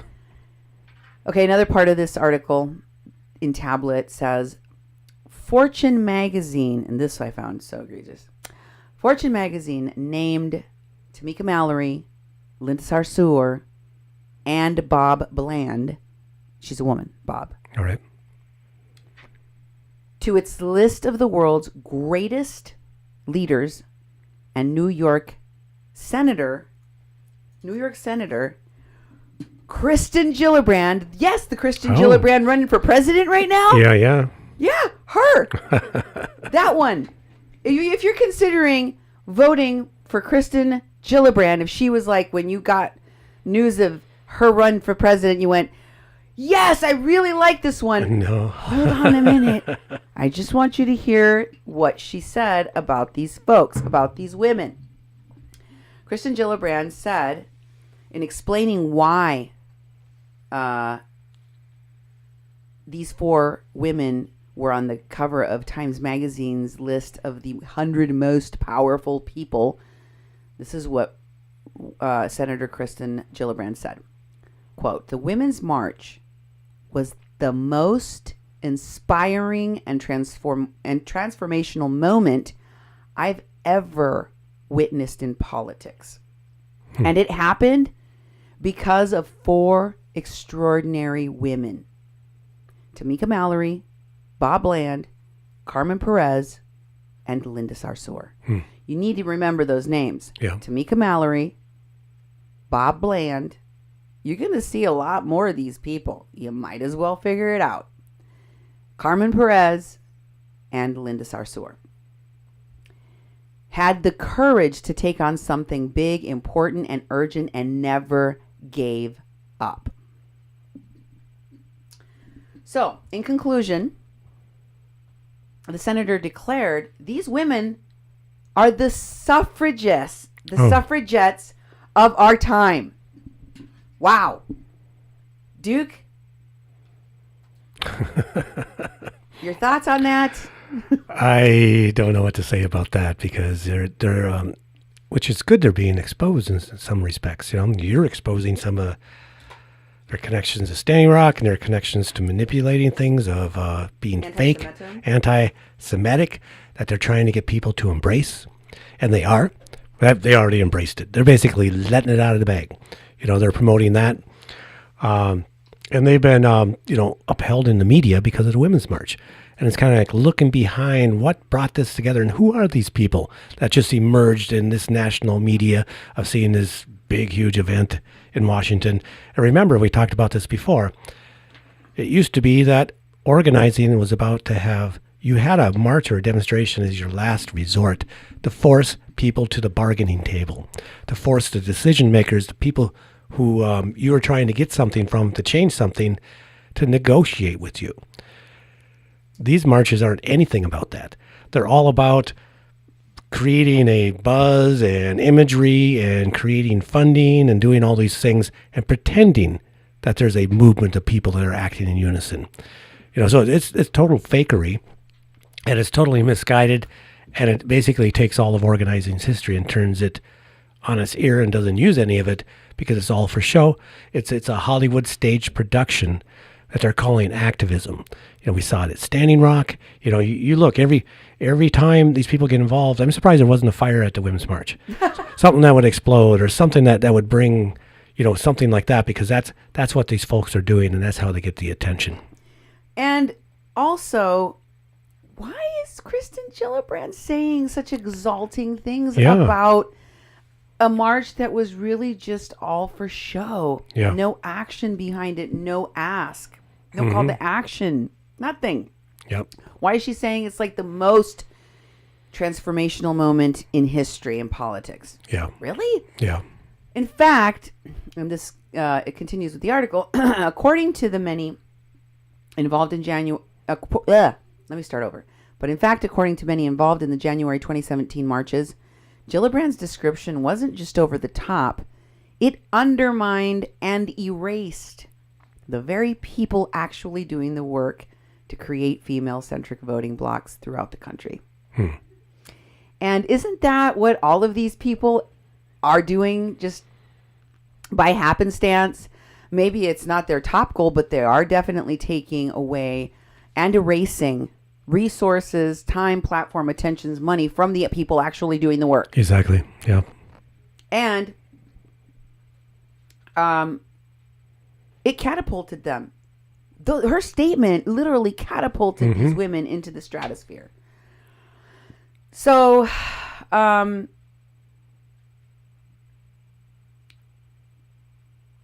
be fair, the Women's March on Washington, the one I was involved with at the time, had no real connection. It undermined and erased the very people actually doing the work, creating female-centric voting blocks throughout the country. And it's quoted here, according to one of the women that's in this article named Rubel. She said, to be fair, the Women's March on Washington, the one I was involved with at the time, had no real connection to the many marches that took place across the country and globally that month. And she said this in the interview with Tablet, local leaders, often first-time organizers, hear that? Often first-time organizers, spearheaded marches in their own communities.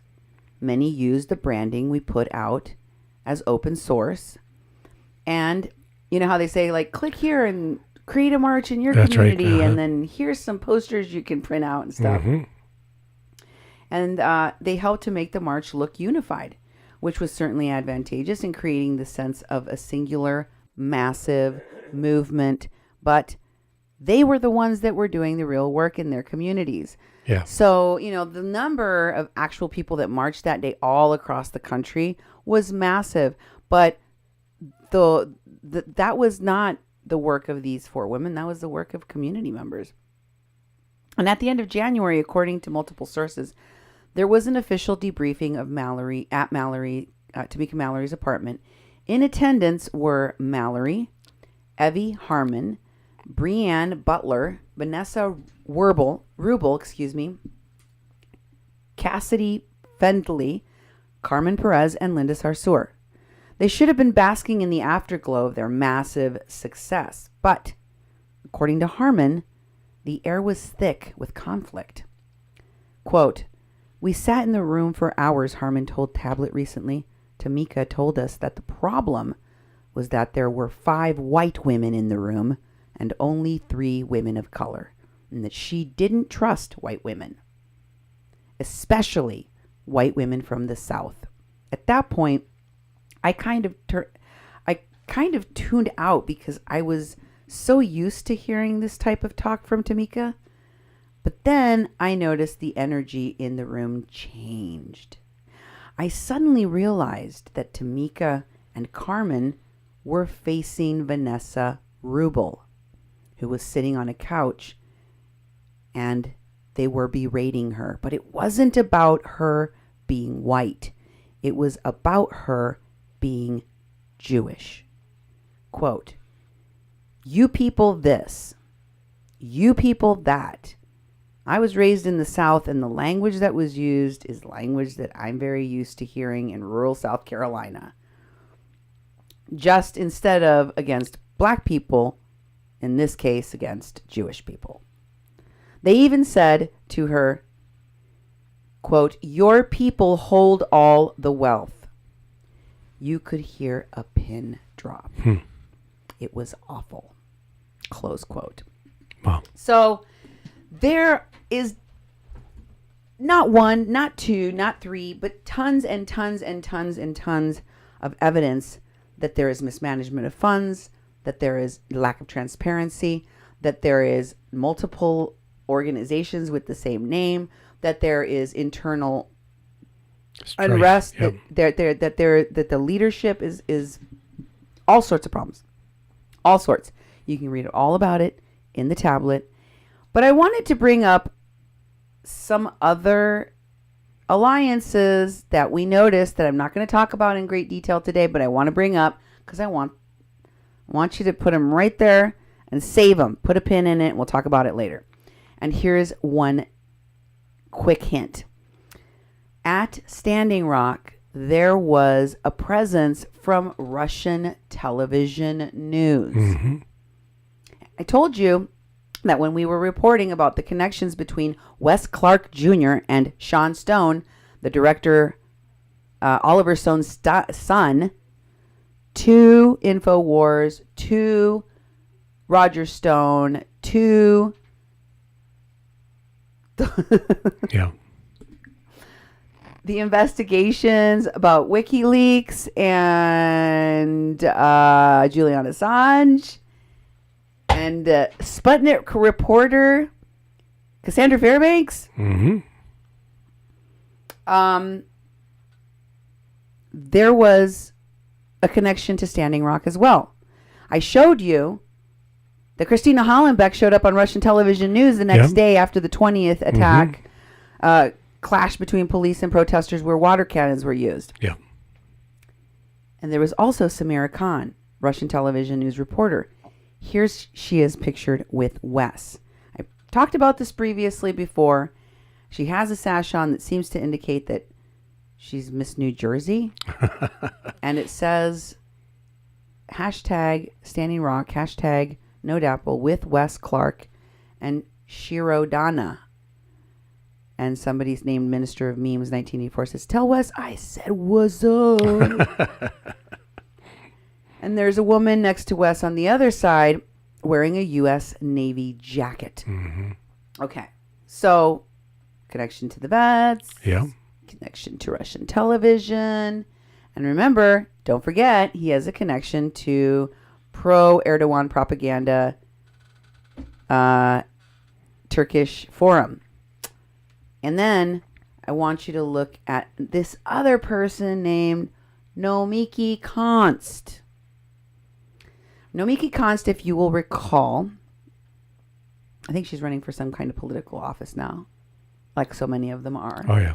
Was in Puerto Rico. Remember when she was in Puerto Rico? Okay, yeah, I remember her. With Ty Bayless, the guy that raped one of the women that was in their crew in Flint, Michigan, along with Chelsea Lyons Kent. Mm-hmm. And Jordan Sheridan of TYT, and that time Truth Against the Machine, a subsidiary, offshoot of TYT that started it really up at Standing Rock.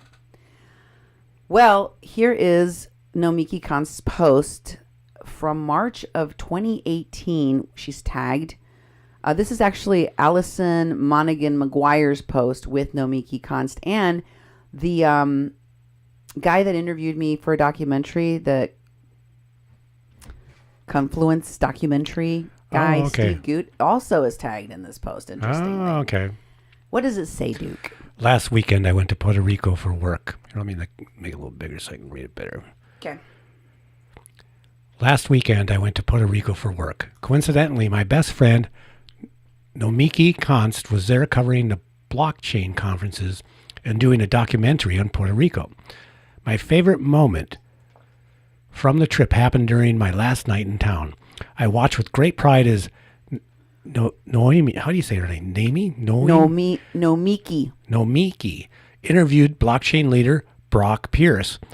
Pierce. Oh yeah, I remember hearing about him. On how many millionaires and billionaires like him can move from playing the game of the compounding interest to playing the game of compounding impact. I couldn't be more proud of her. BFF. Oh, if you're not familiar with the blockchain, Google John Oliver's clip on cryptocurrencies. It's an easy one to watch and gives a nice primer on how blockchain and cryptocurrencies work. Brock is in it too. And there's a photo. Do you remember seeing the blockchain Oliver episode? Yeah. It made it pretty clear that it was blockchain is bunk. Yeah, and it's pretty crazy stuff, to get involved in. Yeah. Right. And it did give a pretty good primer on it, but I didn't read it the way she did. Yeah, he wasn't supporting it. He was saying, this is crazy stuff, And I just want to remind folks that David Gaskin, who said he was the UN liaison to some such nonsense, was with the blockchain Asian investor that was on that bus with all of those people that were guy. Media people that were in Puerto Rico that we covered in our shows about disaster vultures. If you could find some of those real quick, Nemo, and drop them in the comments. Our disaster vultures videos about Puerto Rico are a wealth of information. You should definitely go back and check those out if you don't know about it, because it will help you understand what these folks really do. But another thing you need to look on is the comments of this post with Nomiki Konst. Check out who's commenting in Nomiki's post. Linda Sarsour. She goes, "What a small world. You are friends with the fabulous and spicy Nomiki Konst too?" And Nomiki says, "Spicy and fabulous women are clearly attracted to each other." And Allison says, "Girl, she's my best friend. Spicy ladies for the win." And then Linda Sarsour says, "I love this." Oh, yeah. High five. Okay, one more thing we're going to look a little bit deeper into and get into the crevices of Al Otro Lado, that organization I told you with that lady, that lawyer lady that was at the border. What's her name?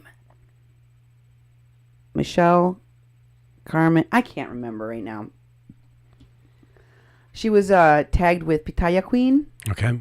Remember earlier on when we were talking about Pitaya Queen, I showed you this woman from El Otro Lado, Al Otro Lado, which means on the other side.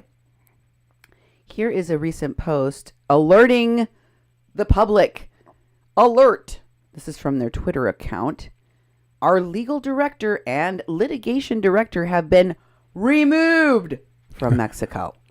Apparently, the U.S. government issued security alerts on our passports to prevent us from traveling.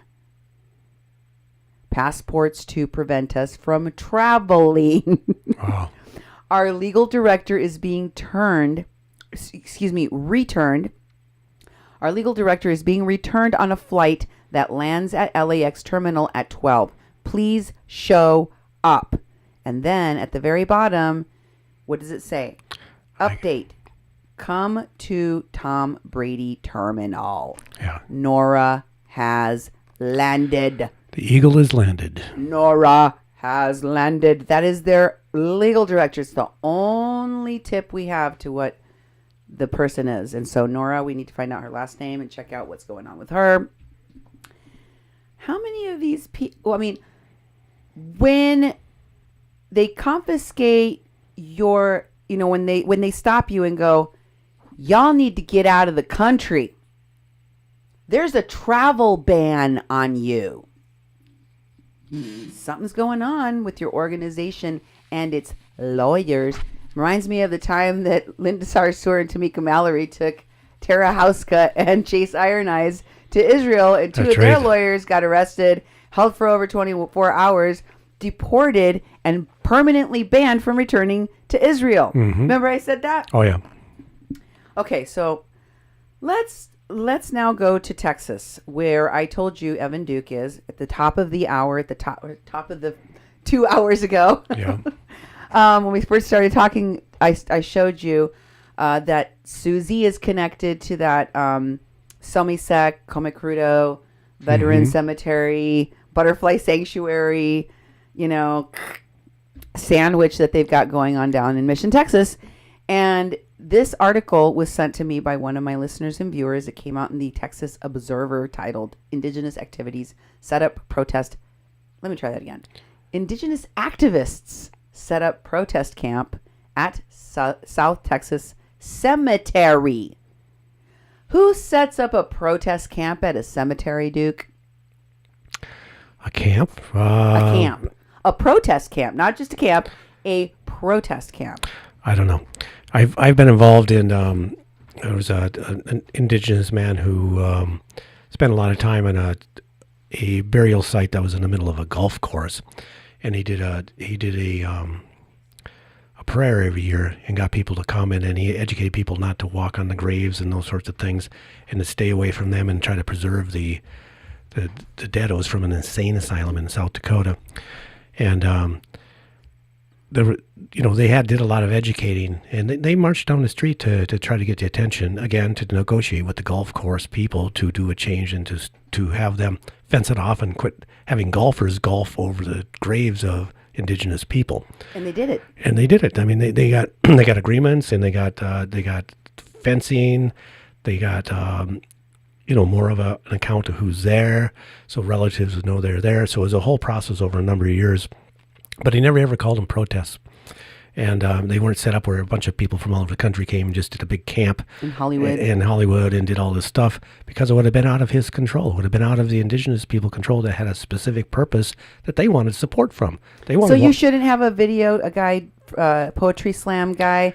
No, do a video say, that would have been, down here. No, that would have been it would have been the opposite of what he was trying to do, to try to get people to actually participate with this and actually get the job done. Is what they wanted to do, was to have respect for the graves, And it took him a few years, and he was well noted for creating a lot of change in that community for that, and a lot of respect. So when you have a protest camp, it says a totally different thing. Standing Rock's set that up.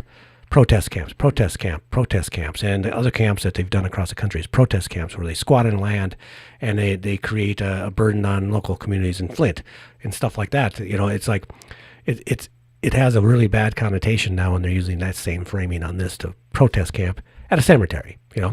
And also, it's just so bizarre to me to be like, we are trying to stop the border wall from desecrating this cemetery, so we're going to desecrate it by setting up a protest camp. Yeah. What? You don't set up a protest camp on top of a cemetery. That's not okay. But then, if you read, it says to stop Trump's wall. They're setting up the protest camp to stop Trump's wall. This is environmentalists, veterans of the Standing Rock protest. You took my words away. I can't read the words. Carrizo Comecrudo tribal members are vowing to stare down the president's bulldozers. Oh, yeah. What?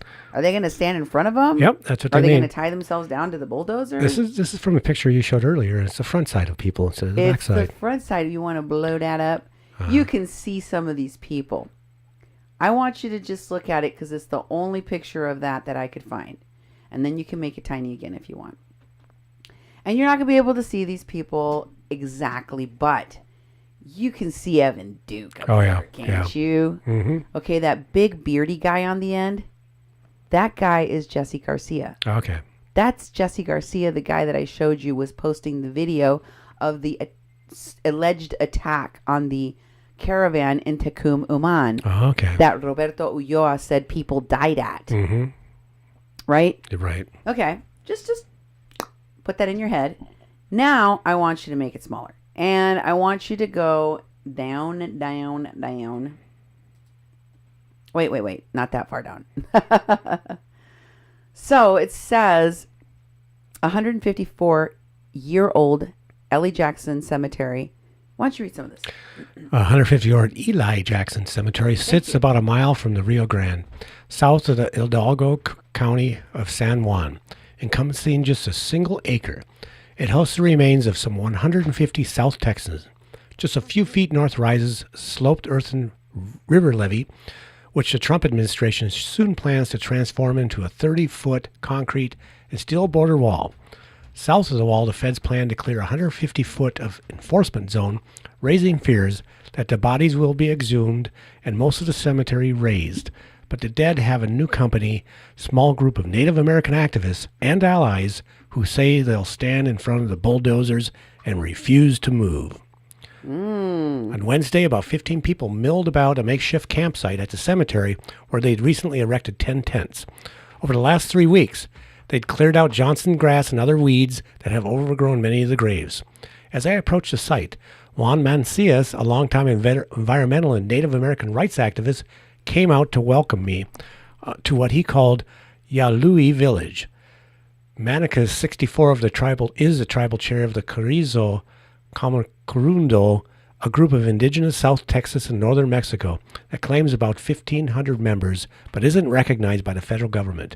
Yalui means butterfly in the Carrizo Comacrundo language. Okay. There's a picture. In the middle is Juan Mancias doing a prayer song. And there's two women flanking him. Yeah. Both of them appear to be white. Yep. Then? Last month, Mancias met with descendants of those buried in the cemetery and hatched the encampment's idea. Now he's leading a coalition of the Carrizo Comacrundo members, valley residents, and allies hailing from South Dakota, Colorado, and Missouri in a last-minute bid to stop the border wall. Mancias, who grew up in North Texas but whose family is from the valley, believes that unmarked graves of Native Americans would be unearthed during wall construction. He's also a distant descendant of some buried in the cemetery. Around 7 people are currently camping overnight at the site, while most come during the day. The group is pledged to engage in civil disobedience if necessary. Civil disobedience. Civil disobedience. I told you that word would come up again. Yep. We're here ready to protect the environment and our rights as the original people of this land, Mancias said. What they gonna do, run us over? Oh, I get it. Hold on. So that's why they kept saying there are unmarked graves. There are graves there that are unmarked, because I bet a lot of the marked ones don't have people listed inside of them that are Native American. Yeah. Or they don't have enough of a claim that there are Native Americans at this site. Yeah. Right? Right. And I think this is, again, just my opinion, my conjecture based on what I'm seeing. I get that. So if you disagree with me, totally within your right. But here's what I want to say about this. They said in this very article, they've hatched a plan that they just cleaned it up. I showed you the pictures. Yeah. I just showed you the pictures of them making the sign. It wasn't there. So you care about veterans, Native American graves, the protection of the remains staying in their location and not being touched. Yeah. However, you only started caring, was it a month ago? Yeah, exactly. Prior to that, those graves were not visited.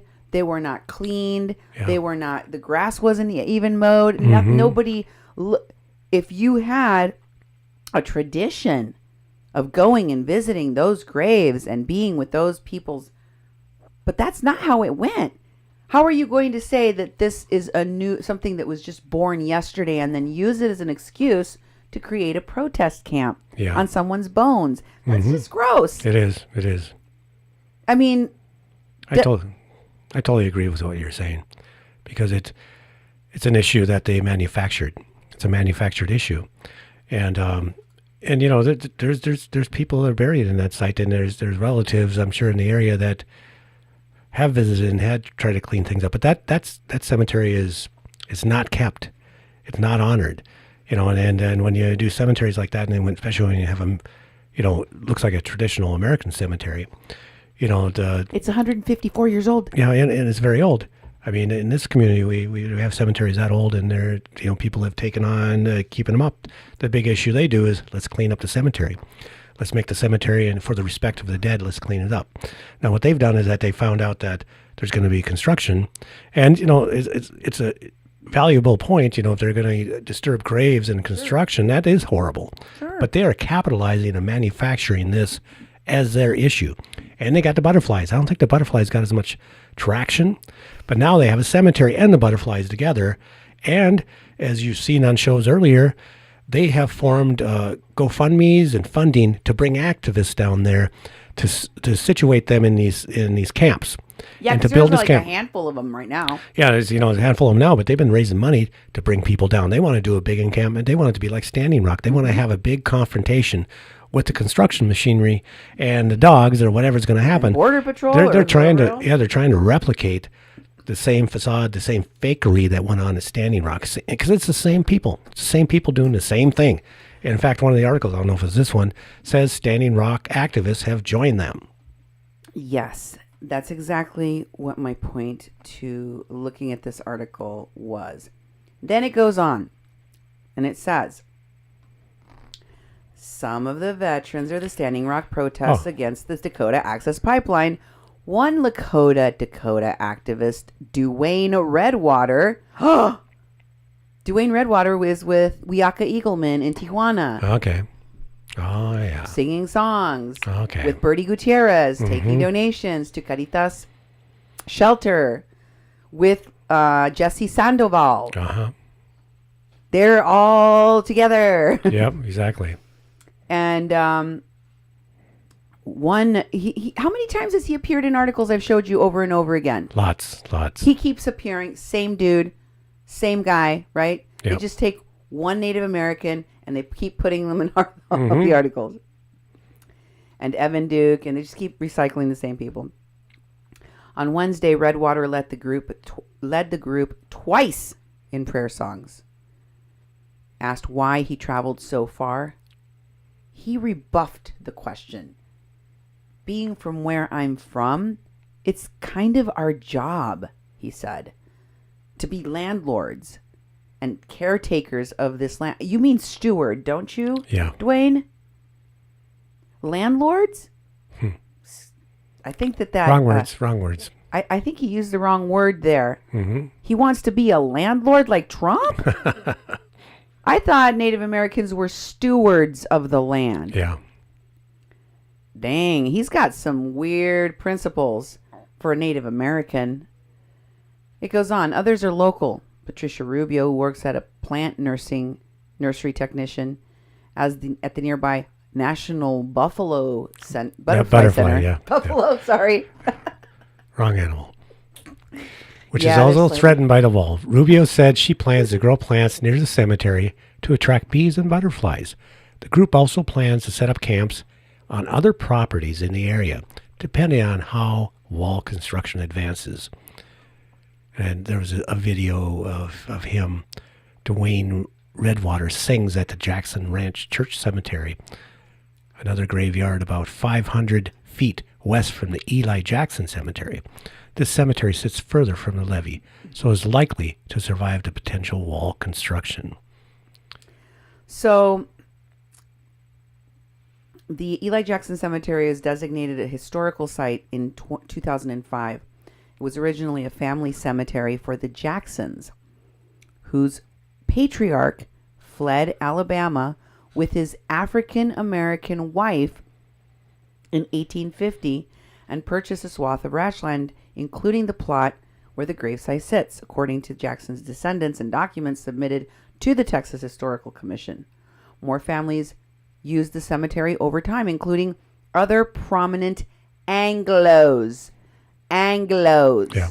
Read the word. Is that a new word for Native American? No, but of black people, 89% of them have native blood. So there you go. Including other prominent Anglos who left the Deep South, along with local Hispanic families of less gilded background. So the others had a more gilded background. It's implied. Yeah. The area was even a way station for a time on the Underground Railroad, and some escaped slaves settled there permanently, eventually burying their dead in the cemetery. Not all graves are marked. So, according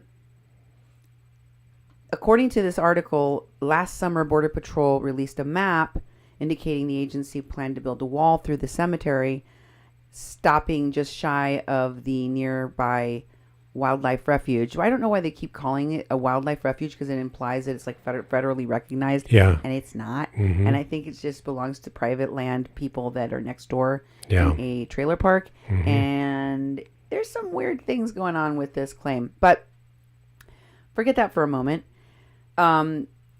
The historical site in Texas sent the federal agency a letter flagging that there was a historical site. And a few weeks later, in an online question and answer session, CBP officials responded to a query about the graveyard as though the agency were unfamiliar, saying, quote, "As these historical sites are identified, CBP will be consulting with landowners and other stakeholders to identify strategies that avoid or minimize impacts to the site to the greatest extent practicable." The feds have not waived environmental or historical preservation laws for that stretch. That includes the cemetery, though that could happen at any moment. Sure, it could, but it hasn't. No construction contract has been awarded yet, but federal court records show the government hopes to do so in mid-March. Records also show the government is currently pursuing eminent domain against a property about 400 yards east of the graveyard, though it hasn't started the process for the cemetery itself. A decade ago, in neighboring Cameron County, at least one small historic ranching cemetery was bulldozed during wall construction, as reported by The Intercept. In an email Thursday, CBP spokesperson said he didn't know when the agency would start construction at the Eli Jackson Cemetery and didn't answer further questions. Well, now you have a little bit more information about who's buried in that cemetery. Yeah. But as you saw, they put a big sign out there.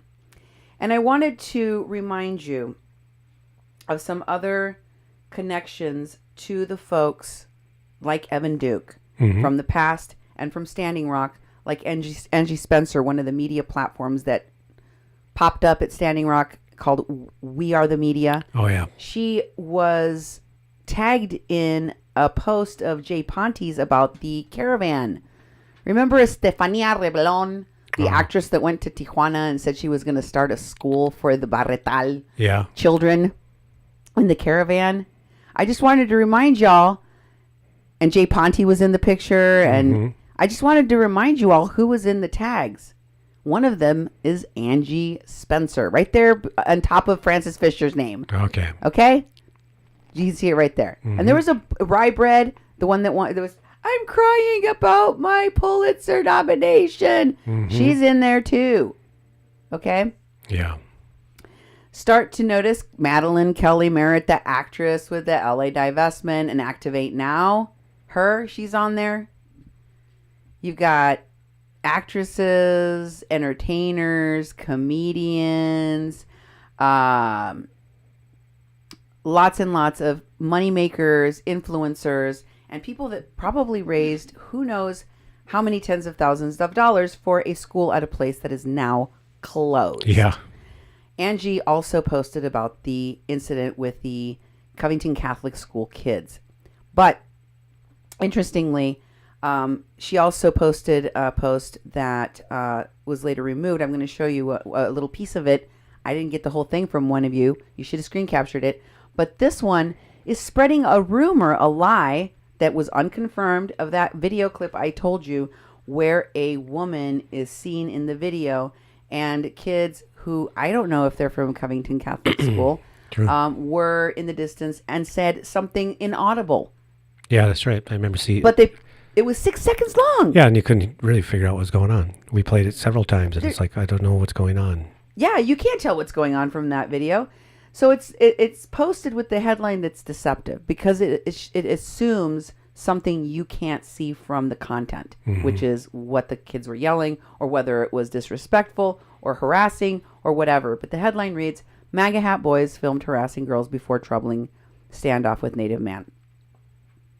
Again, it's supposed to confirm your bias that, they were jerks anyway. So even if it's true that Nathan lied about this, or that they lied about this other thing, or that they lied about the people that were around them, or that they lied about it being organic and not staged, or that they lied about what the Black Israelites were doing, there's a lot of other evidence that tends to support that when I popped off and called them Nazis, I was in the right. Yeah. You know? And so people just allow it. And she is one of the people spreading this nonsense. This is a person that supposedly with this media platform, we are the media that spread a lot of propaganda for Standing Rock.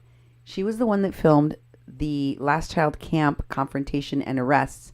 She proudly shared this memory recently. Oh, yeah. And you can see she's posting from 2 years ago where we are the media, where she was streaming from, said about last child camp. And she says, it's been 2 years since I live streamed the last child camp action and day of arrests where big oil militarized police arrested Native Americans on their treaty land. Wait a minute. I thought they arrested them because they were not on their treaty land. They were on private land. Yeah.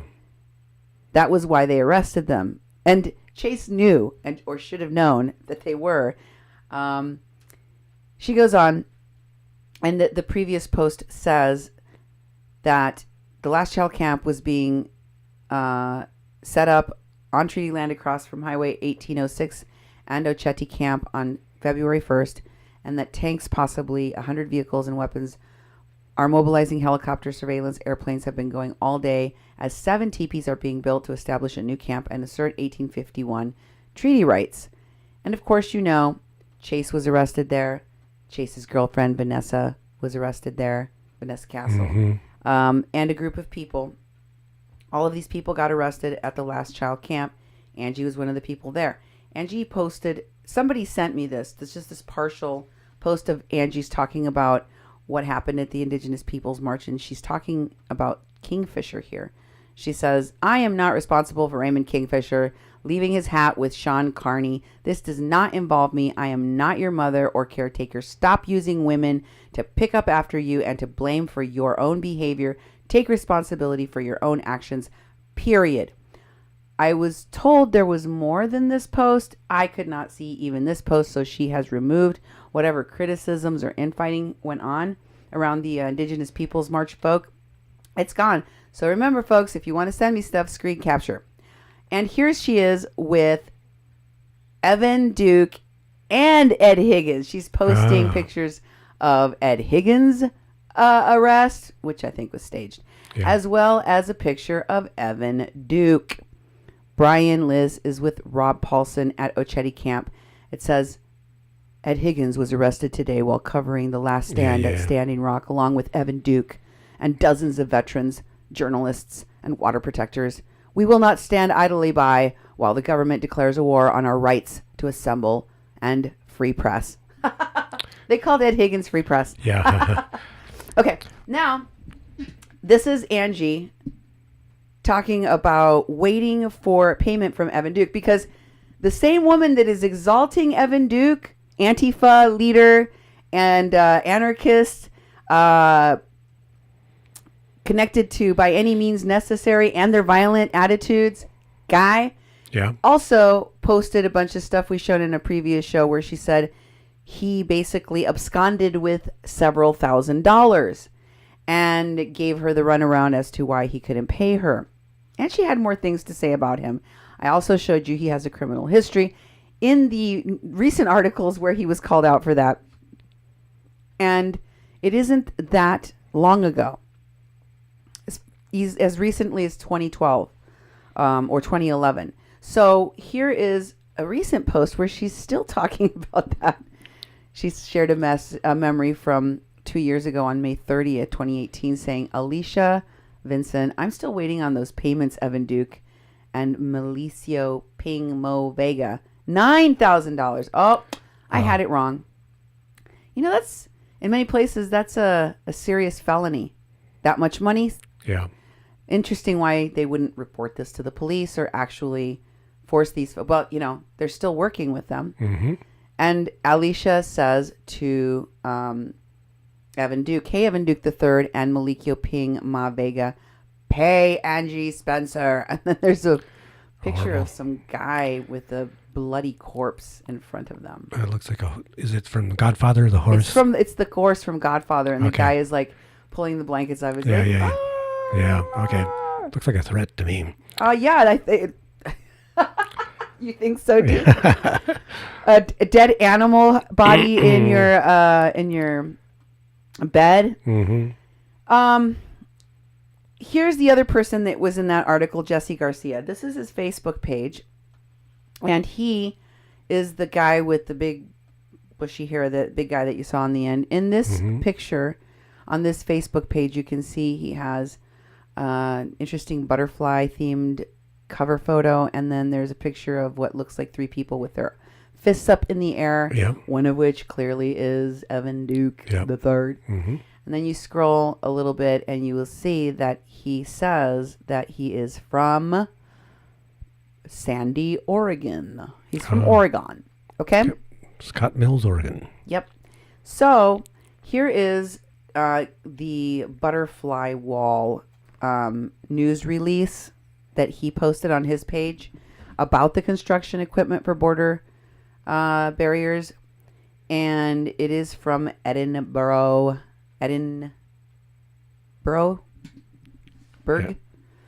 Texas. And it says construction of the funded level. I can't see it. It's too small. Can I have a loop? Like one of those jewelry loops? Maybe I could see it then.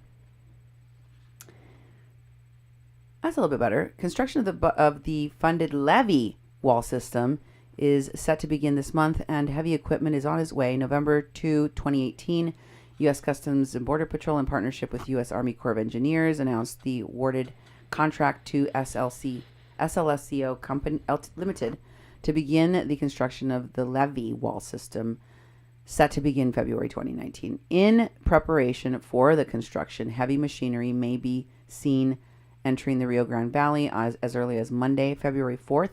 The equipment will be utilized for construction on federally owned land. The public is encouraged to take a stand against crime in their community and help save lives by reporting suspicious activities to, then it has a number, an 800 number for Customs and Border Patrol, 800-863-9382, and visit cbp.gov to view additional news releases and other information pertaining to Customs and Border Protection.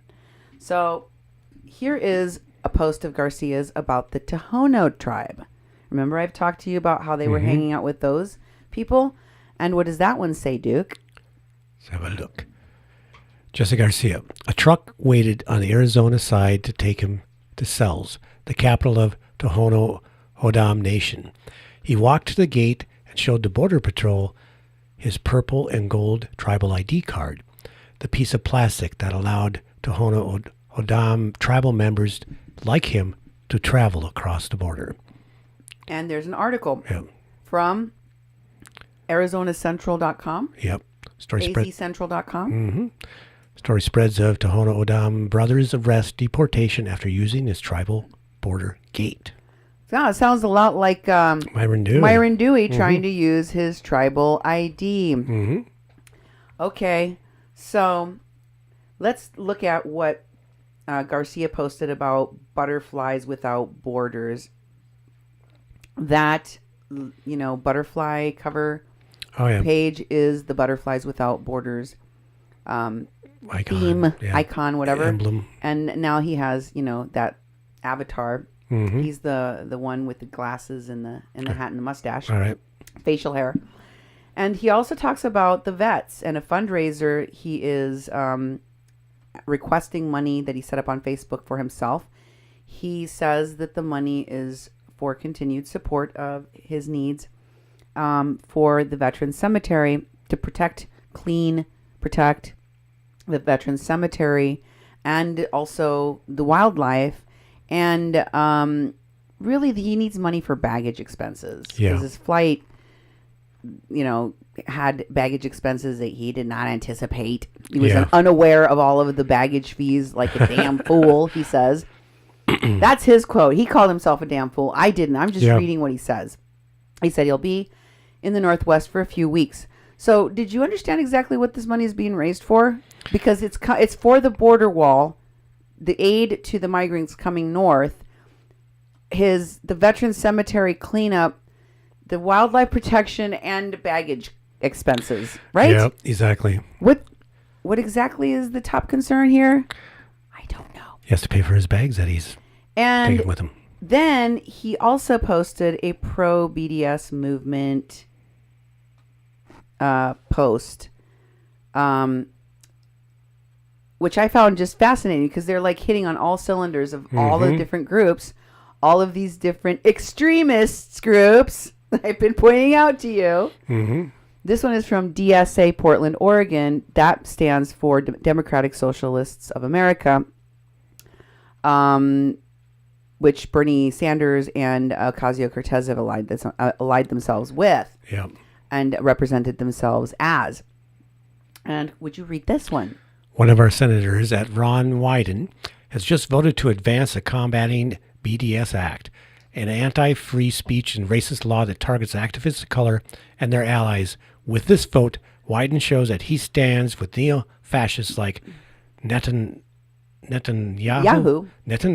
and Trump. Mm-hmm. And here he is posting about one of the people that, along with Evan, founded the camps and also the Asylum Seekers Caravan Support Network, which is now the Border Support Network, Joe Plouffe. Safe journeys. It's been a pleasure getting to know you. Thanks for all your work. Bye. And off he goes. Yep. And then, of course, we have his posts about anti-fascism, just like Evan. Yeah. It's got a cat that's taking a swipe at a snake that has contorted himself into a swastika. Defeat the fascist snake. Yes. Instead of the black snake, we have the fascist snake now. A fascist snake. And there's also this pro-Palestinian post. This keeps on coming from Al Jazeera.com. I support Palestine. And there's a link, I believe, to Irish lower houses passes bill to ban Israeli settlement goods. That's the BDS movement, right? Yeah. And then we have their support of Antifa. Oh, no, sorry. Yes, Antifa. But also this... IWW. I forgot what it stands for. Yeah. Workers of the World. International Workers of the World. No. It's like industrialized. Oh, Industrial Workers of the World. Industrialized Workers of the World. Okay. Portland.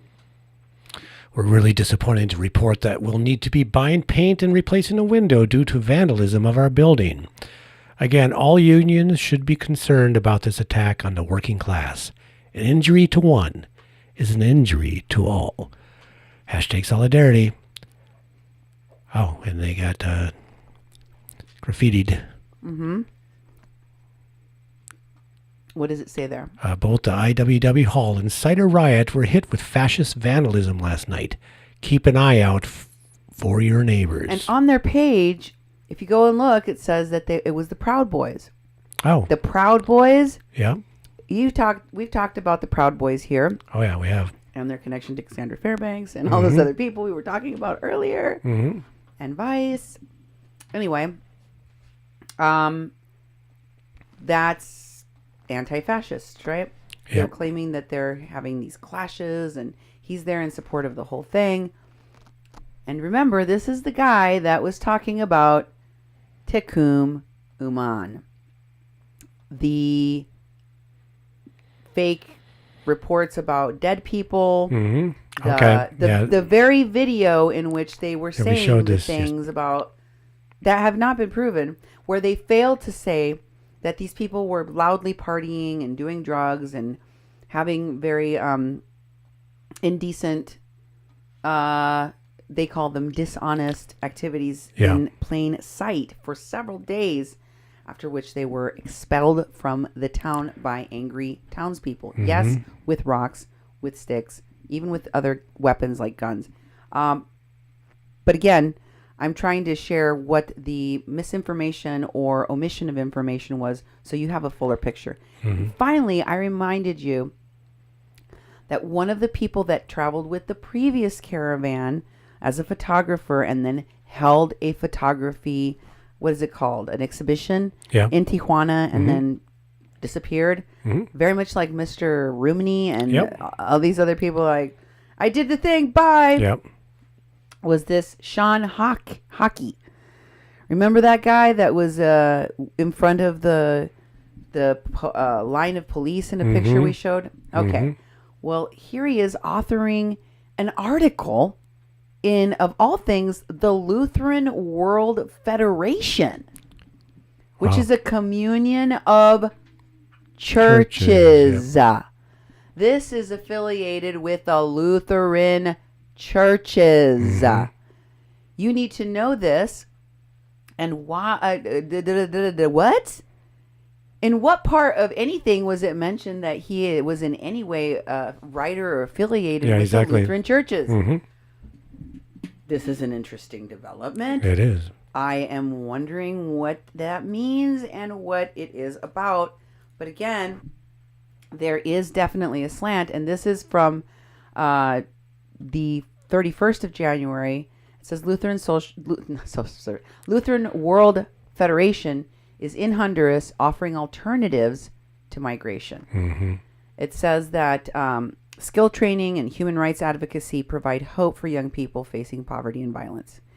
And it says that following the caravan of people that left Honduras with up to 15,000 asylum seekers to the U.S. border, another group of forced migrants depart Honduras in January, and a third is planning for mid-February. Mexico just received 9,000 applications for humanitarian visas from Honduras. At Tijuana, on the Mexican-U.S. border, an estimated 750 people pass through on a daily basis. And while this phenomenon has drawn much media attention, few commentators ask the key question of why these people are prepared to leave everything and risk the journey, often with young children, through territory controlled by cartels and criminal gangs, to a hostile and closed U.S. border. I guess they seek to answer that question in a satisfactory manner that you will believe.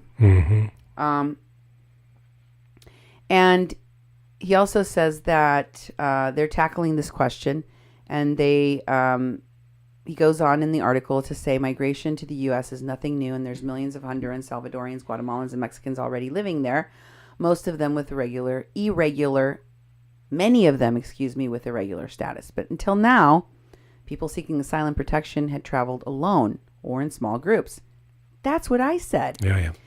And normally with smugglers as guides. The new way of traveling has several benefits for migrants. First, they don't have to pay fees to smugglers, typically $5,000 a person from Honduras. Second, it's safer to travel in large groups without smugglers who work through criminal networks, the smugglers that is, often holding people for ransom, killing those who don't pay up, and frequently kidnapping women and girls and selling them into slavery. Mexico is often referred to as a cemetery for migrants. There's tens of thousands of stories of people being killed on their journey, and many stories of rape, torture, disappearances, etc., supported by churches There are frequent groups of mothers traveling through Mexico looking for their disappeared children. Oh, well. Most of the forced migrants come from the so-called Northern Triangle. For most of the people fleeing the country, violence is the main driver. As the nation's legal system collapsed, criminals enjoyed a high level of impunity, allowing gaps of trafficking groups free rein to ruin people's lives. Many of the Lutheran World Federation beneficiaries left because of direct threats, because family members had been killed, because they didn't want their children recruited into criminal gangs. Poverty is another driver. Other related to food security linked to climate change. There it is again. Yep. I haven't heard a single migrant talk about climate change. But Doug McLean, now Sean Hockey is saying it. Certain parts of the country are more heavily affected by prolonged droughts caused by climate change. Some farmers haven't had harvest for 10 years. And they're offering practical alternatives responding to their need. The Lutheran World Federation World Service Program offers skills training, employment in carpentry, electricity, and welding, as well as providing equipment and materials for startup communities and micro enterprises. Support by the LFW. Young migrants in Olancho department have also set up a network providing training in human rights advocacy. Together with local government officials, 2 representatives of this network are now part of the first protection table to return migrants to Olancho in the municipality of Catacamas. Among the tools they've developed to work on supporting refugees and discouraging new departures is a book of young migrant stories, complete with photos and videos. With around 1 million Hondurans in the U.S., there's hardly a household in Honduras without a family member there. While many people are still opting to follow in their footsteps and attempt the dangerous journey north, LWF's programs offer some concrete alternatives and, above all, signs of hope for those choosing to remain. So now we know more about the organization of the Lutheran World Federation that Mr. Hockey is part of, and also he's getting pretty renowned as a photographer based on the photographs and his travels with this caravan. So keep your eye on all of those folks. We will be bringing you more connections and more alliances, including extremist alliances, to groups that are and have been connected all the way back to Standing Rock in most cases. Thank you for being here on 88.1 FM KPPPLP Fargo Moorhead, where we are adding local color to your airwaves with me, Cindy Gomez-Schempp. And me, Duke Gomez-Schempp. On our show, A Mexican Crossing Lines. And I hope you have a great day. Buenas.